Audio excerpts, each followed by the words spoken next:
Hi everyone, नमस्कार। इस video को देखने वाले सभी स्टूडेंट, सभी एस्पिरेंट, सभी दर्शकों का मैं बीइंग ऑफिशियल यूट्यूब चैनल पर स्वागत करता हूं। हाजिर हूं आप सबके बीच में आज की वीडियो लेके दूसरी, जिसमें हम लोग करने वाले हैं 13 अप्रैल 2021 की शिफ्ट 2 और शिफ्ट 3 में जो 25 क्वेश्चन आप लोगों से पूछे गए CHSL 2020 एग्जाम है, वो सभी क्वेश्चन हम लोग सॉल्व करने वाले हैं। डेली 50 प्रीवियस ईयर क्वेश्चन के प्रैक्टिस सेशन में आपके लिए लेकर आ रहा हूँ, ताकि आपकी SSC से जुड़े सभी एग्जाम जो कि CGL प्री और mains, CHSL, MTS, CPO, stenographer constable, GD Delhi police constable, इन सभी एग्जाम्स की प्रिपरेशन बहुत अच्छे से हो जाए। Based on latest TCS pattern सारे के सारे क्वेश्चन मैं आपको यहाँ पर सॉल्व कराता हूँ। मैं प्रतीक सेठी, मेरा CGL प्री में मैथ्स में 50 आउट ऑफ 50 स्कोर था, मेंस में मेरा 197.5 आउट ऑफ 200 स्कोर था, और मैं पहली ही बारी में एक्साइज इंस्पेक्टर सेलेक्ट हुआ हूँ CGL 19 के थ्रू, और मेरा ऑल इंडिया रैंक था 1115। और सॉल्यूशन दूंगा आपको इस वीडियो में प्रॉपर एनालिसिस के साथ, इंग्लिश और हिंदी दोनों में मेरी स्टेटमेंट रहने वाली है। और इसके अलावा मैं आपको एक दो चीज़ें और यहाँ पर बताना चाहता हूँ कि इससे पहले मैं आपको CGL 90, CGL 20, CHSL 19, CPO 19, CPO 20 के क्वेश्चंस करा चुका हूँ। CHSL 2020 के क्वेश्चन मैं 20 मई तक खत्म कर दूंगा। उसके बाद हम लोग CGL 2021, CHSL 2021 और CGL के 18, 19, 20 के मेंस के क्वेश्चन करने वाले हैं, ताकि आपकी CGL 2021 के मेंस की प्रिपरेशन बहुत अच्छे से हो जाए। और इससे पहले मैं आपको CHSL 2020 के मैथ्स के क्वेश्चन की 2 वीडियो प्रोवाइड कर चुका हूँ, अभी आपको आई बटन पर दिख जाएगा। और इससे पहले जो मेरा रिजल्ट आया था उस पर मैंने फैमिली रिएक्शन पे एक वीडियो बनाया था। ये वीडियो देखने के बाद आप कृपया वो वीडियो ज़रूर देख लें, बहुत मेहनत से बनाया था वो मैंने। और इसके अलावा मैं आपके साथ एक स्कोर कार्ड का और अपने चैनल के 1 साल के 3 महीने और अपने चैनल के 1 साल 3 महीने का रिकॉर्ड कार्ड भी आपके सामने एक वीडियो के अंदर पेश करने वाला हूँ। तो आप लोग चैनल को सब्सक्राइब कर दें, ताकि जो भी वीडियो मैं आपके लिए लेकर आऊँ आपसे कभी मिस ना हो। वीडियो को लाइक कर देना, और ये सभी हमारे लिंक्स हैं, आप लोग सभी जगह ज्वाइन कर लें। तो सब जगह आपको कुछ ना कुछ इंपॉर्टेंट मेरे द्वारा प्रोवाइड किया ही जाएगा, टाइम श्योर। ठीक है, तो आप सभी जगह जुड़ जाएं। यूट्यूब चैनल आप लोग सब्सक्राइब कर देना, ताकि जो भी मैं यहाँ पे फ्री मैथमेटिक्स कोर्स आपको करा रहा हूँ चैप्टर वाइज, और प्रीवियस ईयर क्वेश्चन जो मैं आपको कराऊंगा 19-20 के तो मैंने CPO, CHSL, CGL के कराए, पर 2021 से मैं आपको SSC से जुड़े हर एग्जाम के क्वेश्चन कराने वाला हूं, तो आप लोग जुड़े रहें। और आज की क्लास का पहला क्वेश्चन में बोला है 2 sides of a triangle are, इतनी लेंथ है, हाइट जो है ट्रायंगल की 12 मीटर है, जो कि कॉरस्पॉन्डिंग टू साइड 9.6 मीटर। मान लो ये साइड जो है वो 9.6 मीटर है, ये वाली साइड मान लो 12.8 मीटर है। ठीक है, तो आपको बोला गया कि जो हाइट है ट्रायंगल की कॉरस्पॉन्डिंग टू साइड दिस, वो कितनी है? 12 मीटर। मतलब इस साइड के जो कॉरस्पॉन्डिंग हाइट है, मतलब इस साइड पे 9.6 मीटर की जो साइड है उस पे जो हाइट गिरी है उसकी लेंथ आपको 12 मीटर बोली है। आपको बोला कि 12.8 मीटर की जो साइड है उस पे हाइट जो गिरेगी उसकी लेंथ आपको बतानी है। आपको पता है कि यार, अगर मुझे एरिया ऑफ ट्राइंगल बताना हो, अगर मुझे एरिया ऑफ ट्राइंगल बनाना हो, तो आपको पता है कि फॉर्मूला क्या होता है, half into base into height. ठीक है, आपने देखा कि अगर बेस 9.6 है, अगर बेस 9.6 है तो हाइट कितनी होगी? 12। तो इसके हिसाब से भी मैं एरिया निकाल सकता हूं। और एक और एरिया निकालने का तरीका है कि अगर मैं बेस को 12.8 मान लूं तो हाइट इसकी कितनी है? h। अब यहाँ से भी जो एरिया आएगा और यहाँ से जो एरिया आएगा, दोनों का एरिया सेम होने वाला है, क्योंकि half into base into height से, और बेस कोई भी साइड हो सकती है ट्रायंगल की, और हाइट जो होगी वो जो साइड हमने बेस पे ली होगी, उसी बेस पे जो हाइट गिरने वाली होगी उसी साइड को हम यहाँ पे हाइट मानेंगे। तो आपने देखा कि half into base into height, half into base into height. अब इस फॉर्मूला से हम लोग क्वेश्चन को सॉल्व कर सकते हैं। आपने देखा हाफ से हाफ गया, और उसके बाद आप कह सकते हैं कि 9.6, आपने देखा कि ये 3.2 पे ये 4 पे जाएगा, और ये 3.2 पे 3 पे जाएगा, और ये 4 तिया 12। तो हाइट की जो वैल्यू होगी वो 9 मीटर हो जाएगी, जो कि कॉरस्पॉन्डिंग है 12.8 मीटर वाली साइड के। ठीक है, अब क्वेश्चन में दिया है x³ + 1/x³ आपको निकालना है। आपके पास दिया है x⁴ माइनस 1 4 2x² + 1 = 0। अब आप x³ + 1/x³ कैसे निकाल सकते हैं? आपको x + 1/x पता होना चाहिए। x + 1/x कैसे मैं निकालूंगा? आपने देखा कि यार, मैं इस इक्वेशन को x² + 1/x² की फॉर्म में निकाल सकता हूं। कैसे? मैं डिवाइड कर देता हूं दोनों साइड x² से। तो आपने देखा कि x² + 1/x² माइनस 142 = 0 है। तो मैं राइट हैंड साइड में ले गया 142 को, तो मैंने 142 + 0 करा तो 142 आ गया। अब इसके बाद मैं x प्लस 1/x कैसे बनाऊं? अगर मैं दोनों साइड दो ऐड कर दूं तो आप बोलोगे कि सर लेफ्ट हैंड साइड में जो लिखा है वो लिखा है x प्लस 1/x का होल स्क्वायर और राइट हैंड साइड में लिखा है 144। 144 जो होता है वो 12 का स्क्वायर होता है। तो आपने देखा सर कि x प्लस 1/x की वैल्यू जो है वो 12 हो गई। अब आपको x cube plus 1/x cube की वैल्यू बतानी है। आपको पता है x प्लस 1/x अगर a होता है तो x cube plus 1/x cube होता है a क्यूब माइनस 3a, यानी कि 12 का क्यूब माइनस 3 इंटू 12। तो आपने देखा 12 का क्यूब होता है 1728 और 3 इंटू 12 कितना होगा 36। तो ये जो आपकी वैल्यू आई वो 1692 वैल्यू के इक्वल आ गई। आपका आंसर 1692 आ जाएगा।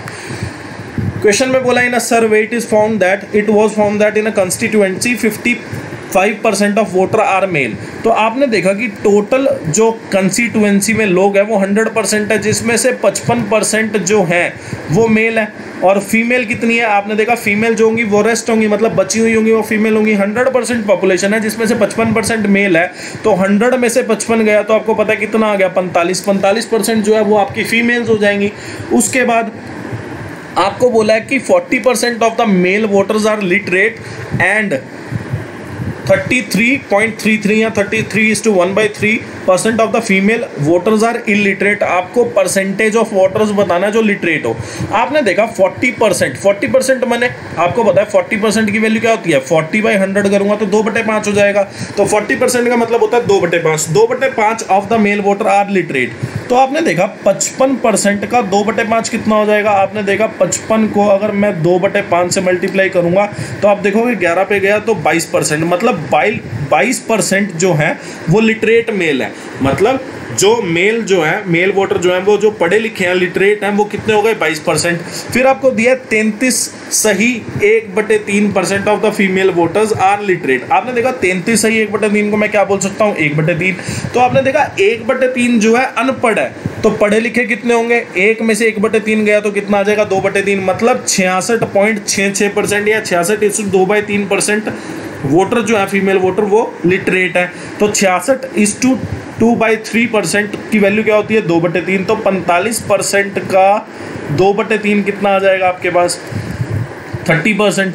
तो आपने देखा टोटल पॉपुलेशन जो 100% है उसमें से 22% जो है वो मेल लिटरेट है, 30% जो है वो फीमेल लिटरेट है। तो आपने देख लिया कि टोटल जो पॉपुलेशन है या टोटल जो वोटर है वो कितने लिटरेट है। तो आपने देखा मेल 22 फीमेल 30, तो दोनों को जोड़ा 52% जो वोटर्स है वो लिटरेट है।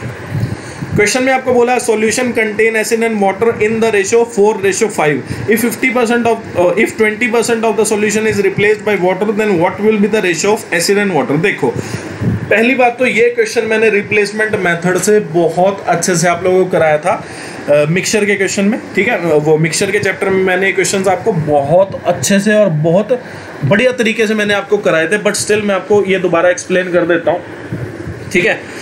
पहली बात तो एक्सप्लेन करने का वैसे ज़्यादा टाइम है नहीं, पर देख लेते हैं। देखो पहली बात तो आपको क्या देखना है, आपको देखना है कि एसिड और वाटर का आपको रेशो दिया है। एसिड और वाटर का आपको रेशो दिया, आपने देखा एसिड और वाटर का रेशो क्या है आपके पास 4:5।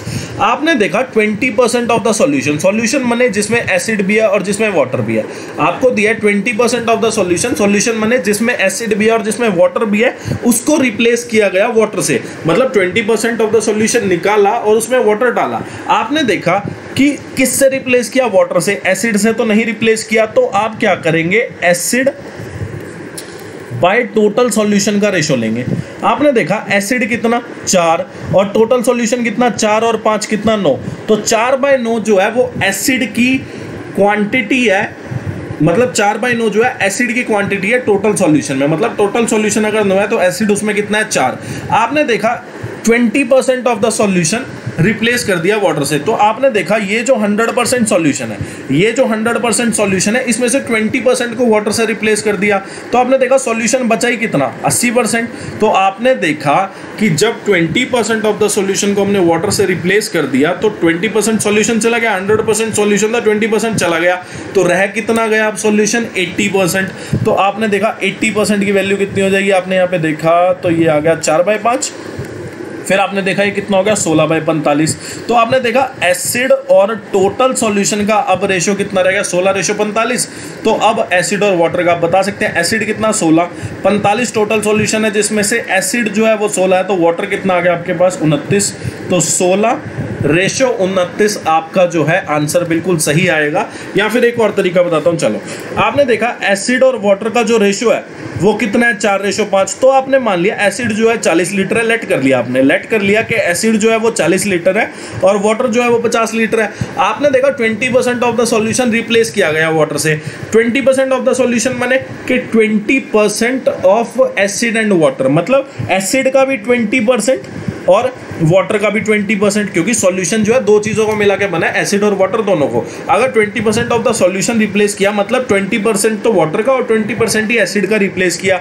आपने देखा 40 का 20% कितना होगा 8, तो 8 जो है निकाला, और 50 का 20% क्या होगा 10। मतलब वाटर जो है वो आपने 10 निकाल लिया, 50 में से 40 रह गया, और 40 जो था एसिड उसमें से 8 निकाल लिया, तो एसिड कितना बचा 32। अब आपने देखा जो उसने निकाला मतलब 20% ऑफ द सॉल्यूशन उसने निकाला, उतना ही उसने पानी डाल दिया। आपने देखा उसने निकाला कितना था 18 लीटर, अब 18 ही उसने पानी डाल दिया। तो आप क्या करेंगे, आप देखेंगे कि एसिड में तो कुछ ऐड नहीं करना क्योंकि एसिड ने डाला, उसने वाटर डाला है, तो आपने वाटर ऐड कर दिया, कितना हो गया 58 लीटर। अब एसिड की जो क्वांटिटी है वो 32 है, वाटर की जो क्वांटिटी है वो 58 लीटर है। इन दोनों का आप रेशो निकालेंगे तो आप देखेंगे कि यहाँ से भी आपका आंसर जो है 16:29 आ जाएगा। काफ़ी सारे तरीके हैं क्वेश्चन सॉल्व करने के। क्वेश्चन में बोला है ट्राइंगल एबीसी है, ठीक है, इसमें जो एंगल बी है वो 90 डिग्री है। ओके, आपको दिया ए बी की लेंथ दे दी 8 सेंटीमीटर, आपको बी सी की लेंथ दे दी कितनी 15 सेंटीमीटर। सबसे पहले तो आपको ये चीज़ पता है क्या कि 8, 15, 17 का ट्रिपलेट होता है। अगर 8 परपेंडिकुलर है 15 बेस है तो 17 जो है वो आपका हाइपोटेन्यूज हो जाएगा।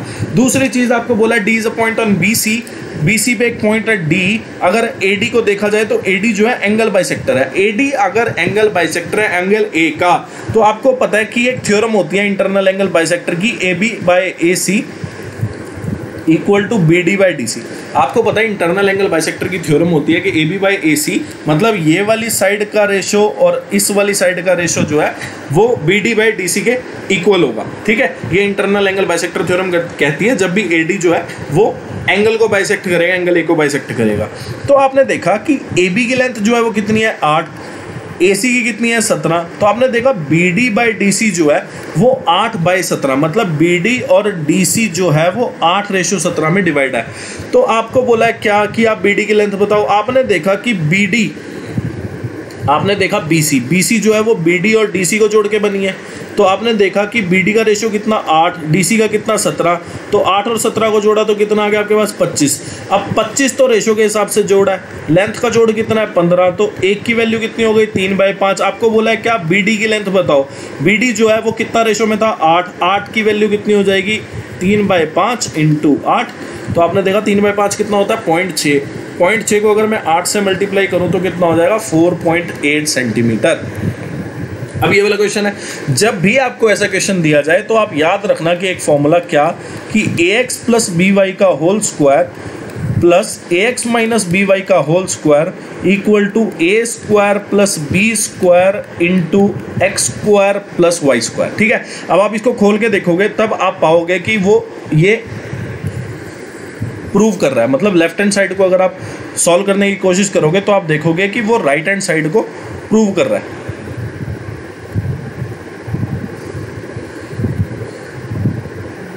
ठीक है, और ये डायरेक्ट फॉर्मूला आप लोग याद रखना। अब आपने देखा कि ax + by कितना है 8 का स्क्वायर और ax - by का स्क्वायर और a² कितना है a² + b² 25 × 17। अब 25 × 17 कितना होता है आपको पता है, 25 × 17 होता है 425। 425 में से अगर मैं 64 घटाऊँ तो आप देखोगे कि ax - by का होल स्क्वायर लिखा है। तो ax - by की वैल्यू कितनी हो जाएगी, इसको सॉल्व किया तो आपने देखा ये 361 लिखा है, तो 361 का अंडर रूट जो कि कितना हो जाएगा आपका 19 हो जाएगा। ठीक है, नेक्स्ट क्वेश्चन। अब ये वाला क्वेश्चन है, अब इसमें आपको डिस्काउंट पूछ लिया। अब इसमें आपको क्या पूछ लिया, डिस्काउंट पूछ लिया। पहले क्या था मार्क प्राइस पूछ रहा था या डिस्काउंट पूछ रहा था, अब की बार आपको डिस्काउंट परसेंटेज पूछ रहा है। आपने देखा मार्क प्राइस कितना, आपने देखा मार्क प्राइस जो है वो कितना 1000, ठीक है। पहला डिस्काउंट कितना X% का। अब आपको मैंने एक चीज बोली थी क्या, कि जैसे आप सेकंड डिस्काउंट देखो, सेकंड डिस्काउंट देखा आपने देखा डिस्काउंट कितने का दिया, 25% का। मार्क प्राइस की खुद की वैल्यू 100%, जिसमें से 25% छोड़ दिया तो वैल्यू बची कितनी, 75%। अब वो 75 आया कहां से, वो 75 आया 100% जो कि मार्क प्राइस की वैल्यू है उसमें से 25% घटाया। तो अब आप ये भी बात बोल सकते हो कि 100% में से X% घटाया, तो यहां पे मेरा पहला डिस्काउंट करके वैल्यू आ गई। अब इस वैल्यू पे मैंने 25% और छोड़ दिया, तो आप बोलोगे कि सर 75% पे आपने बेचा है, क्योंकि 100% खुद की वैल्यू है इस वाली वैल्यू की, 25% मैंने छोड़ दिया तो वैल्यू कितनी बची, 75%, ठीक है। और अब आपके पास सेलिंग प्राइस आ चुका है कितना, 600। तो आपने देखा कि अगर मैं यहाँ से परसेंटेज हटाऊँ तो बटे 100 लगा दूंगा मैं, और ये आपने देखा कि ये गया और 1 0 इसको काटेगी, और फिर ये 3 और ये 4, और आप देखोगे कि ये 20 हो जाएगा। तो 4 × 20 कितना, 80, और 100 माइनस X, तो आपने देखा X की वैल्यू जो है वो 20 आ जाएगी, मतलब 20% पहला डिस्काउंट था। अब ये वाला क्वेश्चन में बोला है कि थीटा जो है वो 0 से 90 डिग्री के बीच में, और ये वैल्यू है आपको बताना है किसके इक्वल। देखो आप थीटा को अगर 45 डिग्री रखोगे, थीटा को अगर आप 45 डिग्री रखोगे तो ये दोनों ऑप्शन मैच हो जाएंगे, और ये C और D ऑप्शन मैच हो जाएगा। थीटा को या तो 30 रख लो या थीटा को 60 रख लो, आपका आंसर आ जाएगा, ठीक है। मैं क्या करता हूँ, मैं थीटा को 30 रखता हूँ। थीटा को मैंने 30 डिग्री रखा तो आपने देखा sin 30 कितना होता है, 1/2, ठीक है। उसके बाद sec 30 कितना होता है, sec 30 आप सबको पता है 2/√3 होता है। tan 30 होता है 1/√3 इंटू 1/√3, ठीक है। अब इसके बाद tan√3 और 2/√3 + 1, और cot 30 कितना, √3, और cosec 30 2 + 1। तो आपने देखा कि इसको सॉल्व करके कितना आया, 1/2, और फिर आप देखोगे कि इसको सॉल्व करके कितना आ रहा है, 3/√3, जिसको मैं काटूंगा तो इसको सॉल्व करके √3 आ रहा है, तो √3 × 1/√3, तो लास्ट में आपके पास न्यूमरेटर में क्या बचा, 1/2। नीचे देखो अगर मैं इसको सॉल्व करूं तो आपने देखा 3/√3, तो ये क्या लिखा है, √3 + 1, और ये क्या लिखा है, √3 - 1, तो √3 + 1 और √3 - 1 कितना हो जाएगा, a + b - b, a का स्क्वायर माइनस b का स्क्वायर। तो आपने देखा 1/2 और 3 - 1 कितना हो जाएगा, 2, तो ये 1/4 वैल्यू आ गई आपकी।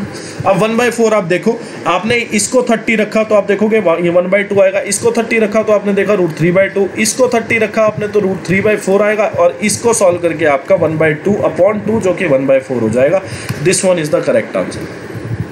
अब ये वाला क्वेश्चन है, आपको पता है कि a³ - b³ का जो फॉर्मूला होता है वो क्या होता है, a - b, a² + b² + ab, या फिर a - b का होल स्क्वायर + 3ab। मैं प्रेफर करता हूं इस वाले फॉर्मूला से क्वेश्चन सॉल्व करने का, ठीक है, क्योंकि a - b हमारा पहले ही करके रखा होता है, उसका स्क्वायर करना होता है सिर्फ, ठीक है। तो हमने जब इसको सॉल्व कर दिया तो इसके बाद क्या होगा, मतलब a - b और a - b का होल स्क्वायर, तो हमें अलग a² या b² सॉल्व करने की जरूरत नहीं, क्योंकि हमने a - b को सॉल्व किया हुआ है, तो a - b का स्क्वायर भी सॉल्व करना हमारे लिए आसान हो जाएगा, ठीक है। और यहाँ से आप मतलब जो थोड़ा दिमागदार आदमी होगा, थोड़ा मैथ में चंट होगा, वो क्या करेगा, वो यहाँ पे देखेगा कि यार ये जो a है, मतलब a माना यहाँ पे 2x + y, b माना हमने x + 2y, तो आपने देखा a³ - b³, और यहाँ पे जो वैल्यू है बाहर वो a - b की वैल्यू है, मतलब 2x + y - x + 2y की जो वैल्यू है वो x - y।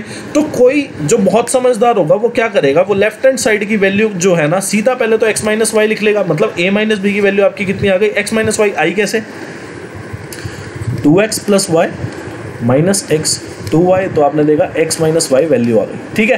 तो ये तो a - b करके आई, पर आप यहाँ से भी दिमाग लगा के देख सकते थे कि यार मैं डायरेक्ट वैल्यू क्यों ना लिखूं। फिर आपने देखा a - b का होल स्क्वायर मतलब x - y का होल स्क्वायर, और उसके बाद 3 × 2x + y x + 2y, इस वाले फॉर्मूला से किया, ठीक है। तो आपने देखा x - y तो बाहर ही रह गया, अंदर क्या होगा, x² + y² - 2xy, और इसके बाद आप देखते हो यहाँ पे कि 3 कॉमन है, 2x² + 2y² ठीक है, और फिर देखोगे 4xy xy 5xy हो जाएगा आपके पास। ठीक है, तो आप देखते हो कि x माइनस वाई बाहर रह गया, अंदर x square plus y square minus 2xy, और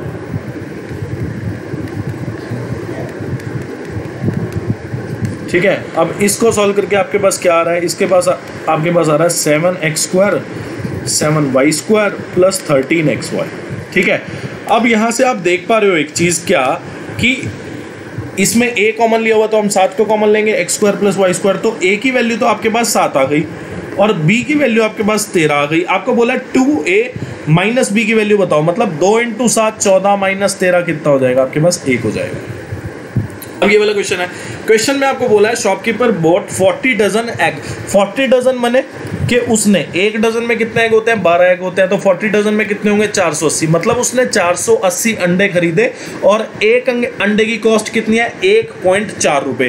तो आपने देखा 1.4 रुपये एक अंडे की कॉस्ट है, तो cost price of 40 dozen egg, मतलब टोटल जो कॉस्ट प्राइस आ गया वो आपके पास कितना आ गया, आपने देखा 480 को अगर मैं मल्टीप्लाई करूं 1.4 से तो 18 × 14 मुझे करना पड़ेगा, तो 18 × 14 अगर मैं सॉल्व करूंगा तो आप देखोगे कि 672 आ जाएगा, मतलब जो टोटल कॉस्ट प्राइस उसने पे किया वो कितना पे किया 672।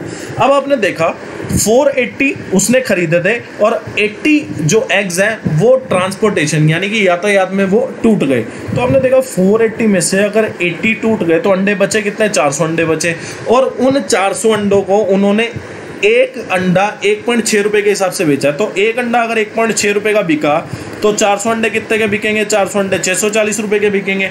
आपने देखा सेलिंग प्राइस ये है, कॉस्ट प्राइस ये है, कॉस्ट प्राइस बड़ा है सेलिंग प्राइस कम है, मतलब खरीदा जाता है बेचा कम का मतलब उसका लॉस हो गया, तो प्रॉफिट वाले तो ऑप्शन ही खत्म। ठीक है, उसके बाद आपने देखा कि कितने का नुकसान हुआ, आपने देखा 32 का नुकसान हुआ। निकालते किसमें लॉस, कॉस्ट प्राइस पे, तो loss upon cost price into 100।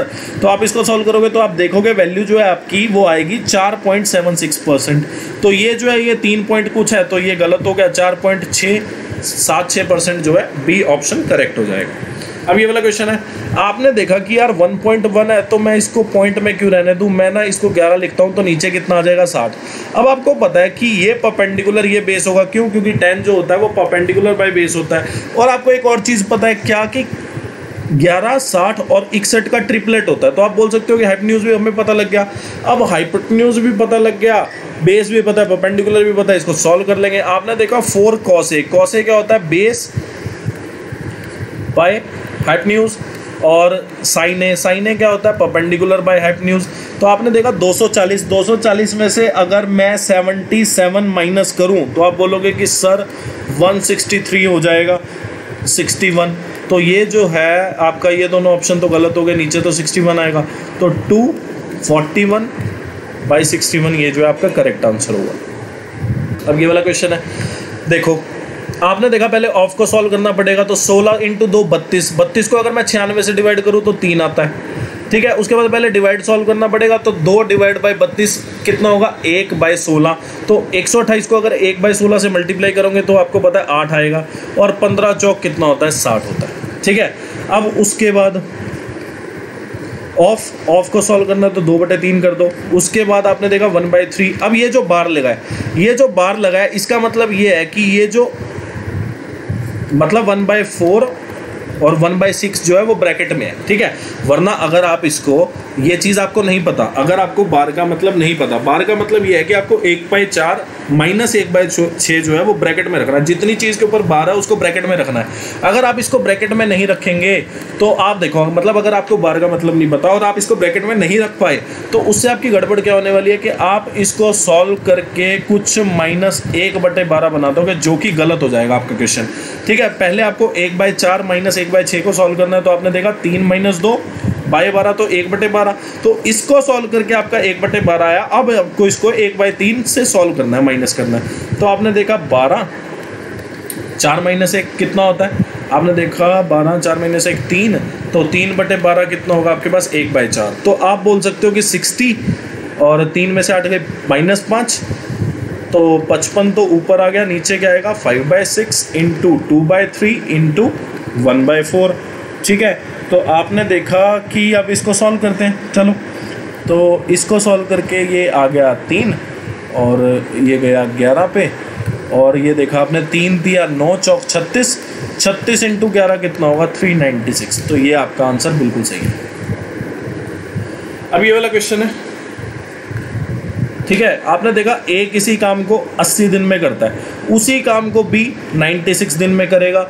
They completed the work in 32 days with the help of C. मतलब दे का मतलब क्या हुआ, ए और B with the help of C काम को खत्म कर देंगे 32 दिन में। तो आपने देखा ए बी सी साथ में मिलकर अगर काम करे तो उसी काम को 32 दिन में कर देंगे, जिस काम को ए 80 दिन में बी 96 दिन में कर देगा। तो आपने देखा टोटल टाइम आपको पता है, टोटल वर्क निकाल लो कैसे, 80, 96 और 32 का एलसीएम लेके, एलसीएम कितना आ जाएगा 480। आपने देखा वन डे वर्क ऑफ ए कैसे निकालोगे, 480/86, 480/96, 5, 480/32, 15। तो आपने देखा ए बी सी का एक दिन का काम 15 है, जिसमें से ए जो है एक दिन में 6 काम कर रहा है, बी जो है एक दिन में 5 काम कर रहा है, तो सी कितना कर रहा होगा 4। तभी तीनों का काम एक दिन का मिला के कितना होगा आपके पास 15 होगा। तो आपने देखा वन डे वर्क ऑफ सी आपके पास आ चुका है कितना 4। अब आपको टोटल टाइम निकालना है कि सी अकेला पूरे काम को कितने टाइम में कर देगा। तो आपने देखा टोटल टाइम कैसे निकलता है, टोटल वर्क मतलब 480 काम को, एक काम को 4 दिन में करता है, तो 480 काम को कितने दिन में कर देगा, आपने देखा 120 दिन में फुर्र कर देगा। अब ये वाला क्वेश्चन है, क्वेश्चन में बोला if a number is divisible by 624 remainder will be इतना। तो जो नंबर होगा हमने उसको एन से डिनोट कर दिया, वो नंबर क्या होगा 624 इंटू क्वोशेंट प्लस रिमाइंडर। ठीक है, जो डिविडेंड होता है वो क्या होता है, divisor into quotient plus remainder. आपको बोला गया है कि अगर एक नंबर को हम 624 से भाग दें या 624 पे अगर एक नंबर जाता है तो रिमाइंडर जो होगा 53 होगा, मतलब जो रिक्वायर्ड नंबर है वो ये है। अब इस सेम नंबर को, ये जो नंबर है मतलब n जो नंबर है, इसको आपको 16 से डिवाइड करना है। तो आपने देखा कि इस पूरे नंबर को 16 से, अब 16 जो है 624 को एग्जैक्ट काट देगा, तो 624 के मल्टीपल को भी वो एग्जैक्ट काट देगा। अगर 16 जो है, अब मैं 16 से डिवाइड करता हूँ इस नंबर को, तो 16 जो है 624 को पूरा काट देगा 39 पे। ठीक है, तो 624 के मल्टीपल को भी 16 काट देगा। तो अब फाइनल बात बची किस पे, 53 पे। तो 53 को अगर मैं 16 से भाग दूं तो आपको पता है 48 पे ये चला जाएगा, रिमाइंडर कितना बचेगा 5, क्योंकि 16 थी 48 अगर मैं 53 में से घटाऊं तो आएगा कितना 5। अब ये वाला क्वेश्चन है, ये वाला क्वेश्चन इतना बढ़िया क्वेश्चन है ना, मतलब अगर इसमें वो ये भी ना देता ना एवरेज एज ऑफ 125 स्टूडेंट्स, हम तब भी क्वेश्चन को कर देते। देखो कैसे, आपने देखा आपको बोला है कि 40% of the students are boys and rest are girl. आपने देखा 100% टोटल नंबर ऑफ स्टूडेंट है, जिसमें से 40% बॉय हैं तो 60% गर्ल्स हो जाएंगी। तो बॉय और गर्ल्स का रेशो कितना हो गया, आपने देखा बॉय और गर्ल का रेशो कितना हो गया 2:3। फिर आपको बोला है average age of the boy. ये क्वेश्चन CHSL 19 में भी आ चुका है और आपको CHSL 21 में भी देखने को पूरी उम्मीद है, और ये सारे क्वेश्चन 19 में आए थे। आप एक बार देखिए, मैंने CHSL 19 के क्वेश्चन कराए हैं, ये सारे क्वेश्चन CHSL 19 में आए हुए हैं, और हूबहू आपको एक क्वेश्चन मेरे को लग रहा है आगे भी देखने को मिलने वाले हैं। तो आप बहुत सीरियसली इसको ग्रैब कर लें, बहुत सीरियसली इसका लाभ उठा लें। ठीक है,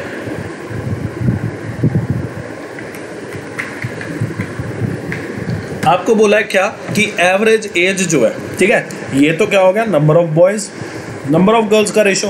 अब एवरेज एज का जो रेशो है वो क्या है, आपको बोला गया कि average age of boy 20% more than average age of girl. मतलब आपने देखा कि जिसके कंपैरिजन में बात होती है उसको हम 100% मानते हैं। मैंने आपको कई बार बताया कि जिसके कंपैरिजन में बात हो, कंपैरिजन किसके साथ हो रहा है, गर्ल्स के साथ। किसका, बॉय का। तो अगर गर्ल्स का एवरेज एज 100% है तो बॉयज़ का कितना हो जाएगा 20% ज़्यादा, 120%। तो आपने देखा एवरेज एज का जो रेशो है वो कितना है 6:5। अब 125 स्टूडेंट या कुछ हमें लेना देना नहीं है इस क्वेश्चन में, हमारा लेना देना सिर्फ इससे है। ठीक है, देखो कैसे, आपने देखा average age total student group की कितनी है, इतनी। आपने मान लिया कि नंबर ऑफ बॉयज़ जो है ना वो 2 है, नंबर ऑफ गर्ल जो है वो आपने 3 मान ली। ठीक है, एवरेज एज कितनी, बॉय की 6, गर्ल की कितनी 5। तो आपने देखा अगर एवरेज 6 है तो टोटल एज कितनी होगी बॉय की, हमने बॉय जो है 2 मान लिए, गर्ल जो है 3 मान ली, और एवरेज एज बॉय की कितनी है 6। तो एक की 6 है तो 2 की कितनी हो जाएगी 12 हो जाएगी। तो आपने देखा कि हमने जो है 2 बॉय माने थे, तो मेरी टोटल एज ऑफ बॉयज़ कितनी आ गई 6 × 2। सिमिलरली एवरेज एज अगर गर्ल की 5 है तो 3 गर्ल्स हैं तो टोटल एज इतनी हो गई। By total number of students कितनी होगी, बॉय जो है 2 है, गर्ल जो है 3 है। अब ये जो है आपके पास ये एवरेज एज आ गई। अब ये जो है एवरेज एज आ गई। क्वेश्चन में आपको एवरेज एज दी कितनी है 16.2। तो आपने देखा 6 दूनी 12, 12 और 15 कितना होता है 27 होता है। तो 27/5 की वैल्यू आपके पास कितनी आ गई 16.2।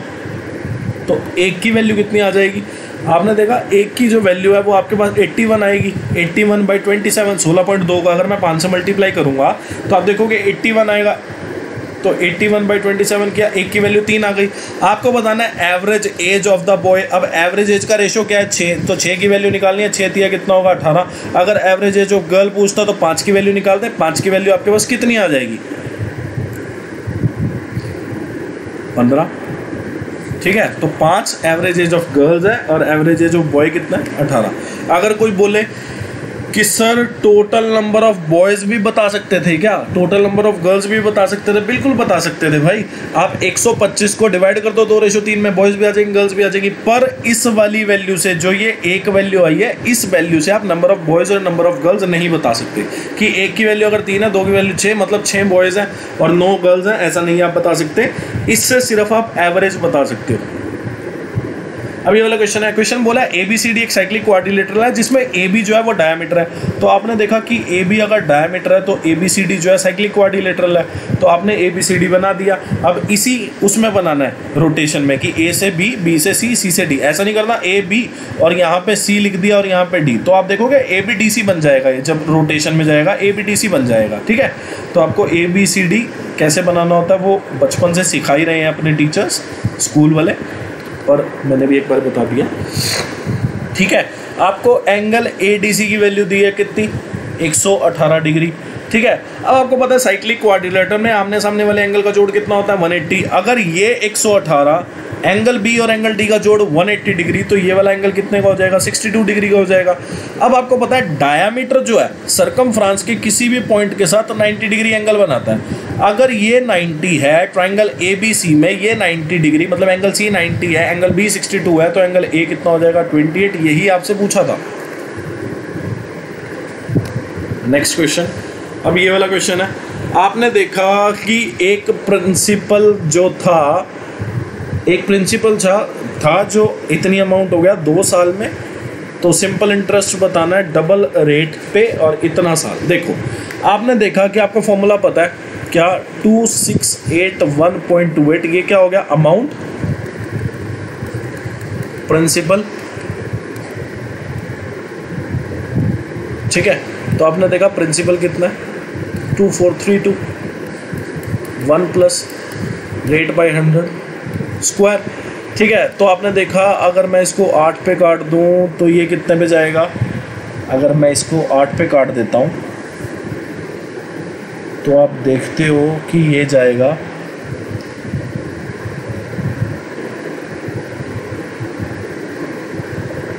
304 पे, और ये कितने पे जाएगा, ये आपका जाएगा 335.16। ठीक है, तो आपने क्या किया, आपने सबसे पहले यहाँ फ्रैक्शन हटानी है, वो पॉइंट हटाना है, तो नीचे क्या आएगा 2 0 आ जाएगी आपके पास। ठीक है जी, अब इसके बाद आप इसको सॉल्व कर लो। आप इसको दोबारा काट दो कितने पे, अब इसको 4 पे दोबारा काट के देखो, ये 7600 बन गया, और ये 4 पे जब आप इसको काटोगे तो ये आएगा 8379। तो 7600 83, ये 19 पे दोबारा जा सकता है, तो ये 400 आ गया, और 19 से दूनी 38 76, फिर 76 और 1। ठीक है, तो आपने देखा 441/400 लिखा था ये, इसका अंडर रूट कर दो क्योंकि इधर आपका स्क्वायर है, स्क्वायर हट गया, इधर अंडर रूट आ गया। तो आपने देखा 1 + r/100 की जो वैल्यू है वो कितनी है 21/20। तो r/100 की जो वैल्यू है वो कितनी होगी 21/20 -1, तो 21 - 20/20, तो ये कितना हो गया 1/20, ये गया 5। तो रेट ऑफ इंटरेस्ट जो है वो आपके पास कितना आ गया 5%। आपको बोला है कि सिंपल इंटरेस्ट बताना है सेम सम पे, सम कितना 2432 और टाइम कितना इतने साल, तो 8 चौक 32, 35/8 साल, रेट कितना है डबल 10%। चलो ठीक है, तो आपने देखा कि ये इतने पे गया और ये गया 304 पे। ठीक है,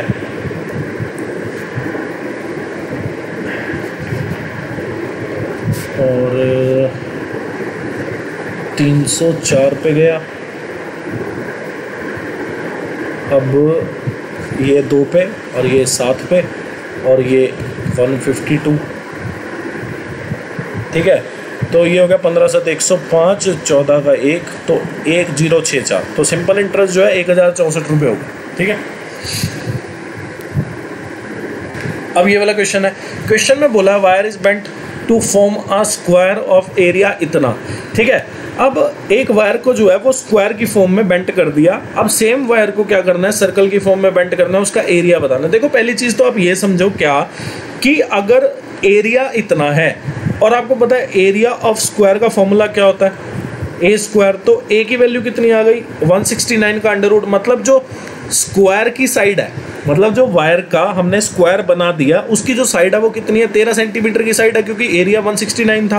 अब आप एक चीज़ देखो कि वायर की अगर आपको टोटल लेंथ पता करनी है, क्या हुआ कि वायर का स्क्वायर बना दिया। ठीक है, अगर आपको वायर की टोटल लेंथ पता करनी है तो यहाँ से निकल के यहाँ से वापस यहीं पर ही आ जाएगा। तो आपको पता है वायर की अगर आपको टोटल लेंथ निकालनी है तो आपको उसका पैरामीटर निकालना पड़ेगा स्क्वायर का। तो आपने देखा 4 × 13 कितना 52 सेंटीमीटर, मतलब 52 सेंटीमीटर जो है वो लेंथ ऑफ वायर है। ठीक है, लेंथ ऑफ वायर आपके पास आ गई 52 सेंटीमीटर। अब आप इस वायर की लेंथ का चाहे सर्कल बनाओ, चाहे आप इसका स्क्वायर चाहे रेक्टेंगल कुछ भी बना लो। ठीक है, तो आपने क्या किया, इसका सर्कल बना लिया। अब सर्कल बना लिया तो आपने देखा जो पैरामीटर है यहाँ, जो लेंथ ऑफ वायर है वो तो इक्वल होगी, तब भी जितनी स्क्वायर में है उतनी ही लेंथ ऑफ वायर सर्कल में होगी। तो आपने देखा सर्कल का जो पैरामीटर होता है, जो सर्कमफ्रेंस होता है वो कितना होता है 2πr। और यहाँ कितना आ गया 52। तो आपने देखा कि 4 कितने भी जाएगा ये 13। तो रेडियस की जो वैल्यू आ गई वो आपकी कितनी आ गई 13 7 91, 91/11। रेडियस जो है वो आपके पास कितनी आ गई 91/11 आ गई आपके पास।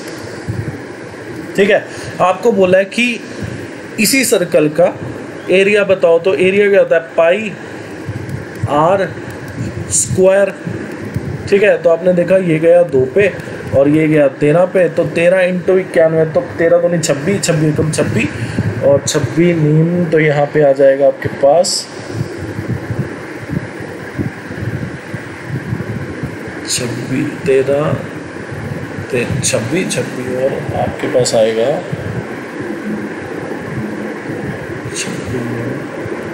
234। तो यहाँ पे 236 आ जाएगा आपके पास।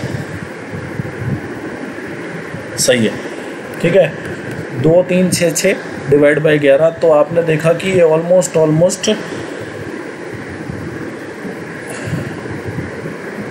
नहीं आएगा, सॉरी 1 आएगा। 22 के बाद 16 जो है 1 पे और फिर 5.09। तो ये 215 के आसपास है ऑलमोस्ट। ठीक है, अब ये वाला क्वेश्चन है। क्वेश्चन में बोला है कि मेटेलिक क्यूब था जिसकी साइड थी 20 सेंटीमीटर, उसको मेल्ट किया गया और रिकास्ट किया गया। जब आपको पता है कि एक शेप से दूसरी शेप में हम उसको मेल्ट करके बनाते हैं, रिकास्ट करते हैं, या एक शेप से दूसरी शेप में जब कन्वर्ट करते हैं, तो आपको पता है कि वॉल्यूम हम इक्वल रखते हैं, क्योंकि जितना वॉल्यूम क्यूब का रहा होगा उतना ही वॉल्यूम उस चीज़ का होगा या उस फिगर का होगा जो नई फिगर हमने बनाई है। तो अपने को क्या करना होता है, अपने को ना दोनों शेप का जो वॉल्यूम है ना वो इक्वल रखना होता है जब भी हम एक शेप से दूसरी शेप में ट्रांसफ़र करते हैं। ठीक है, तो वॉल्यूम ऑफ क्यूब जो है वॉल्यूम ऑफ क्यूबॉइड के इक्वल हो जाएगा। तो आपको पता है वॉल्यूम ऑफ क्यूब क्या होता है। अगर क्यूब की साइड गिवन है तो वॉल्यूम होता है एक क्यूब। अगर क्यूबॉइड की लेंथ ब्रेड्थ हाइट गिवन है तो आपको पता है कि वॉल्यूम जो होता है length into breadth into height होता है। तो आपने देखा कि 40 है ब्रेड्थ भी। ठीक है, तो आपने देखा कि ये भी 2 पे गया, ये भी 2 पे, और 2 दूनी 4 जो है इसको 5 पे काटेगा। तो हाइट जो है आपके पास 5 आ गई। आपको बोला लेंथ बताओ body diagonal of the cuboid. अब डायगोनल की आपको लेंथ बतानी है। डायगोनल जो होता है वो क्या होता है, L² + B² + H² का अंडर रूट। ठीक है, तो आपने देखा कि लेंथ जो है 40 है, ब्रेड्थ जो है 40 है, हाइट जो है 5 है। तो आपने देखा 1600 3225 आ गया। अब 3225 आपके पास क्या आ चुका है, डायगोनल, मतलब 3225 का अंडर रूट जो है आपके पास डायगोनल आ चुका है।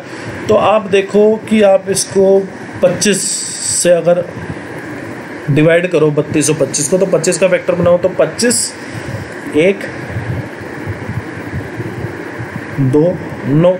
तो आपने देखा 5√129 जो है आ गया।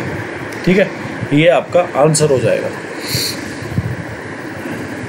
अब ये वाला question dam important question, time speed and distance में क्वेश्चन पहले ही करा चुका हूँ आपको।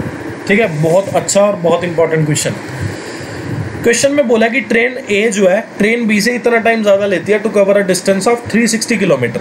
मैं आपको इस क्वेश्चन की एक ऐसी ट्रिक बता दूंगा, मतलब आपको मज़ा आ जाएगा कि सर आपने क्या ट्रिक बताई है, मतलब आपको बिल्कुल आनंद आ जाएगा।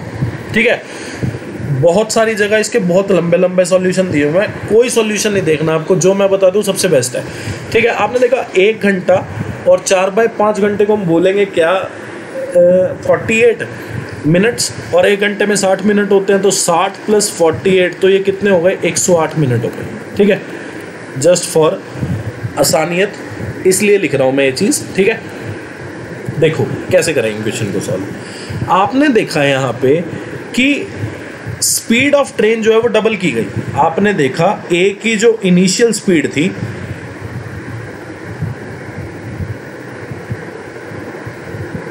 ठीक है, इनिशियल और फाइनल का रेशो लिख रहा हूं मैं, तो स्पीड ऑफ ए जो थी इनिशियल अगर 1 थी तो फाइनली कितनी हो गई 2, क्योंकि स्पीड जो है डबल की गई। इनिशियल अगर 1 थी तो फाइनल कितनी हो जाएगी 2, क्योंकि स्पीड ऑफ ट्रेन ए जो है वो डबल की गई है। अगर स्पीड डबल की गई है तो टाइम कितना हो जाएगा, आपको पता है स्पीड जो होता है वो डिस्टेंस अपॉन टाइम होता है, तो स्पीड जो है इनवर्सली प्रोपोर्शनल टाइम। अगर स्पीड का रेशो 1:2 है तो टाइम का रेशो कितना हो जाएगा 2:1। अब आप एक चीज़ नोटिस करें, क्या मान लो ट्रेन भी जो है वो इस टाइम पे आके रुक रही है, तो पहले इनिशियली क्या हो रहा था, ट्रेन ए को 108 मिनट ज़्यादा लग रहे थे। अब जब ट्रेन की स्पीड डबल हो गई तो ट्रेन बी से 36 मिनट कम लग रहे हैं। तो आपने देखा कि टाइम का फर्क कितना आ गया, आपने देखा 144 मिनट का फर्क आ गया। पहले जो है 108 मिनट ज़्यादा लग रहे थे, अब जो है 36 मिनट कम लग रहे हैं। आपने देखा कि 144 मिनट का फर्क आ गया। रेशो में कितना फर्क है, आपने देखा 2 और 1, फर्क कितना है 1 का, मतलब 2 से टाइम 1 हो गया, तो डिफरेंस कितने का 1 का। और 1 की वैल्यू कितनी हो गई 144 मिनट, या फिर इसको आर में चेंज करेंगे तो इसकी जो वैल्यू है वो 2 से ही 2/5 आर हो जाएगी, या फिर 12/5 आर भी बोल सकते हैं। ठीक है, ऐसा भी बोल सकते हैं, 12/5 आर भी इसको बोल सकते हैं। तो 1 की वैल्यू आपके पास कितनी आ गई 12/5 आर। तो इनिशियल जो टाइम लग रहा था, ठीक है, टाइम इनिशियल जो लग रहा था ट्रेन ए को, वो कितना लग रहा था, आपने देखा 1 की वैल्यू 12/5, तो 2 की वैल्यू कितनी आ जाएगी आपके पास 24/5 आर। तो 24/5 आर लग रहे थे इनिशियली, या फिर छोड़ो इनिशियल नहीं कराऊंगा, देखो दोनों तरीके से हम निकाल सकते हैं। ये तो जो है ये फाइनल टाइम लग रहा है ए को पहुंचने का, ये इनिशियली जो टाइम लग रहा था उसकी वैल्यू है। तो आपने देखा फाइनली जो उसको टाइम लग रहा है किसको, ए को पहुंचने का, वो 12/5 घंटे लग रहा है। इनिशियली उसको कितना टाइम लग रहा था 24/5 घंटे लग रहे थे पहुंचने में, और 24/5 घंटे लग रहे थे और 9/5 घंटे बाद पहुंच रहा था। तो आपने देखा कि अगर मैं 9/5 घंटे ट्रेनें पहले ज़्यादा ले रही थी तो ट्रेन बी का जो टाइम आया वो कितना आया, आपने देखा ट्रेन बी को पहुंचने में कितना टाइम लगा 15/5, जिसको क्या बोलेंगे 3 घंटे। तो ट्रेन बी को 3 घंटे लग रहे थे पहुंचने में, और अब भी ट्रेन बी को 3 घंटे लग रहे हैं। कैसे, आपने देखा फाइनली 1 की वैल्यू कितनी आ गई 12/5, मतलब अभी ट्रेन ए को पहुंचने में कितना टाइम लग रहा है 12/5 घंटे, और 36 मिनट पहले पहुंच रही है। 36 मिनट मतलब 36/60 घंटे, ठीक है, मतलब 36/60 मतलब 3/5, तो 3/5 घंटे कम ले रही है किससे, ट्रेन बी से। तो अगर 12/5 में 3/5 ऐड कर दूँ 15/5, तो कितना आ जाएगा आपका 5 घंटे। मतलब ट्रेन बी को एक डिस्टेंस जो कि 360 किलोमीटर है उसको ट्रेवल करने में कितना टाइम लगेगा 5 घंटे। तो आपने देखा कि 360 डिस्टेंस है, स्पीड ऑफ ट्रेन भी निकालनी है ना, तो डिस्टेंस अपॉन टाइम कितना लगता है 5 घंटे, 3 घंटे लगेंगे। 15/5 जो होता है वो 3 होता है, ठीक है। तो स्पीड ऑफ ट्रेन भी आपके पास कितनी आ जाएगी 120 किलोमीटर/आवर। इससे आसान तरीका नहीं है इस क्वेश्चन को सॉल्व करने का। आपको बोला गया कि अ स्ट्रेट वर्टिकल पोल, मतलब ये जो है ये पोल है, ठीक है, वॉज ब्रोकन, मतलब अब जो है मैंने इसको पोल बना दिया, ठीक है। पहले जो है इनिशियली ये पोल था साइक्लोन से पहले, साइक्लोन आने बाद क्या हुआ कि पोल जो है वो वर्टिकल पोल जो था वो ब्रोकन हो गया, मतलब टूट गया during a cyclone in such a way that top जो है इसका, मतलब ये जो टॉप था ये अब यहाँ पहुँच गया, ठीक है, touched the ground at a distance of 6√3 metre, 6√3 metre पे from the bottom of the pole, pole का बॉटम का यहाँ पे, ठीक है। अब ये पूरा पोल है, ये भी पोल का हिस्सा है और ये भी पोल का हिस्सा है, ठीक है।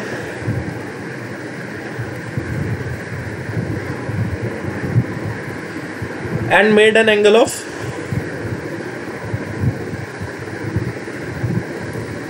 Made an angle of 30 degree with the horizontal, ठीक है। आपको बताना है हाइट ऑफ द पोल, ठीक है। तो आपने देखा 30 डिग्री का ट्रायंगल है, ये राइट एंगल है यहाँ पे, तो 30 डिग्री का ट्रायंगल है तो आपको पता है ये √3 होता है, ये 1 होता है और ये 2 होता है, ठीक है। तो आपने देखा √3 की वैल्यू आपको गिवन है कितनी, 6√3 सेंटीमीटर या मीटर, आपको √3 की वैल्यू गिवन है कितनी, 6√3 मीटर। आपको हाइट ऑफ द पोल पूछी है तो हमने देखा √3 की वैल्यू कितनी हो गई, 6√3 मीटर। हाइट निकालने, अब हाइट कई तो ऐसे होंगे कि वो क्या करेंगे, वो 1 की वैल्यू निकाल देंगे, क्योंकि वो इतनी चीज़ को ही, मतलब इतने को ही पोल मान लेंगे, ठीक है, इतने को ही पोल मान लेंगे और इसकी हाइट 1 की वैल्यू निकाल के बता देंगे। 1 की वैल्यू 6 आ गई, ऑप्शन में अगर कहीं दिख गया उसको टिक कर देंगे, क्वेश्चन गलत कर लेंगे। ध्यान रखना पोल जो है ना वो पूरा लंबा था, यहाँ से लेके यहाँ तक था पोल, ठीक है। वो तो टूटने के बाद वो इतना रह गया दिखने में, पर आगे यहाँ पे भी तो लाई कर रहा है, मतलब ये जो 1 है और ये जो 2 डिस्टेंस है ये पूरा मिला के पोल है। तो हाइट ऑफ पोल जो है वो 3 है, तो √3 की वैल्यू 6√3, तो 1 की वैल्यू 6, 3 की वैल्यू कितनी हो जाएगी, 18 मीटर, मतलब हाइट ऑफ द पोल जो है वो 18 मीटर आपके पास आ जाएगी, ठीक है। अब ये वाला क्वेश्चन बोला by what percentage is the 80% of the total export of sugar in 2016, 17 and 19। तो आपने देखा total export of the sugar 16 में कितना है, 270,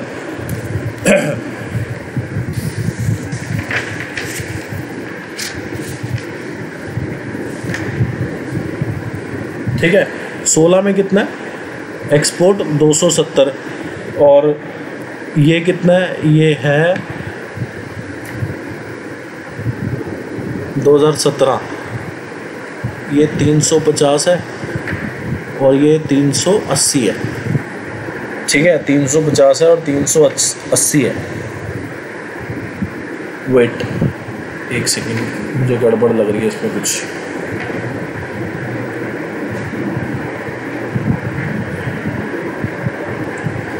दो 270, ये सही है, 270,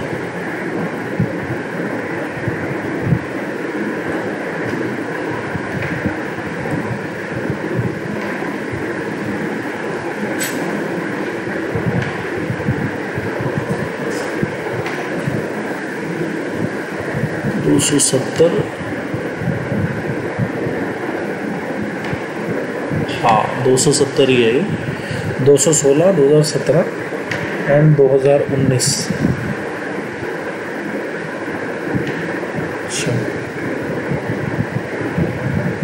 एक्सपोर्ट सही है 300, 350, और 2015 का जो प्रोडक्शन है वो कितना है, 320, 8, 7, 15, और 2018 का जो प्रोडक्शन है वो कितना है, 440, ठीक है। तो आपने देखा कि टोटल एक्सपोर्ट जो है शुगर का वो कितना है, 270, 350, तो 270, 350 और 380, तो आपने देखा है 0, 8, 5, 13, 7, 20, 2, 4, 6, 1000। तो 1000 का जो 80% है वो कितना हो जाएगा आपके पास, 800 हो जाएगा। 800 जो है वो कितना ज़्यादा है टोटल प्रोडक्शन इन 2015 और 18 से। तो 2015 में जो प्रोडक्शन है वो कितना है, 320 और 440। 320 में अगर आप 440 जोड़ोगे तो आपके पास वैल्यू जो है वो कितनी आ जाएगी, 760। तो 760 से कितना ज़्यादा है, आपने देखा 40 ज़्यादा है। किस पे पूछा है, 760 पे पूछा है, इंटू 100%, तो ये 19 पे जाएगा, और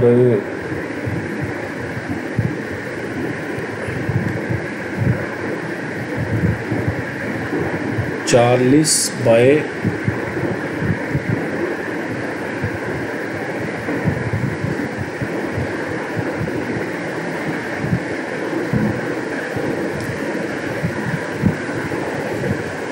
तो ये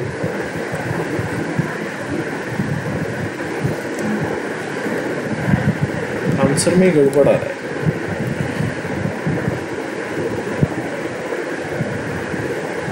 चार सौ 40/60, ठीक है।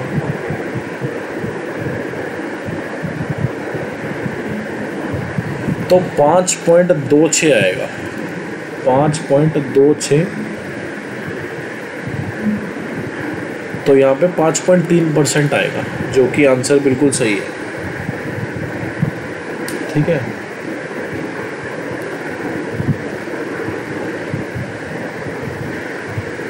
तो 5.3 जो है करेक्ट आंसर है, यही आंसर सही होगा, ठीक है। 5.3% जो है बिल्कुल सही आंसर है। क्वेश्चन में बोला था एवरेज प्रोडक्शन इन 2002 एंड 2003, ठीक है, was exactly equal to the average production in which of the following year. आपने देखा ये कितना है 35, ये कितना है 55। तो एवरेज जो होगा वो कितना होगा 55 प्लस 35 कितना 90, 90 बाई 2 कितना 45। तो 45 जो है वो एवरेज है।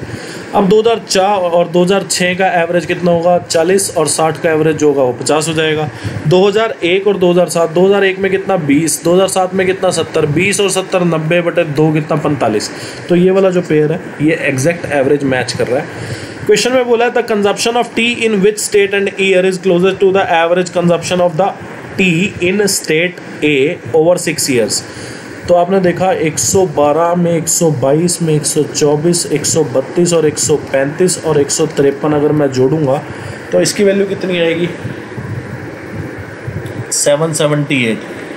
कितने साल हैं 6 साल। तो डिवाइड कर दो 6 से, तो आपके पास एवरेज आ गया 129.67 जो कि नियर डियर है 130 के, ठीक है। अब 130 किस में है, कहाँ है 130, ये रहा, ठीक है। B in 2014, C is the correct option, ठीक है। लास्ट क्वेश्चन शिफ्ट 2 का 13 अप्रैल की। Which two company have the same percentage increase in the sale turnover from 2014 से 2015 और 2015 से 2016। तो आपने देखा कि यहाँ पे कितने का इंक्रीमेंट हो गया, यहाँ पे हुआ 190 का इंक्रीमेंट, किस पे 1060 पे इंटू 100%। तो इसकी जो वैल्यू है आपके पास वो आ जाएगी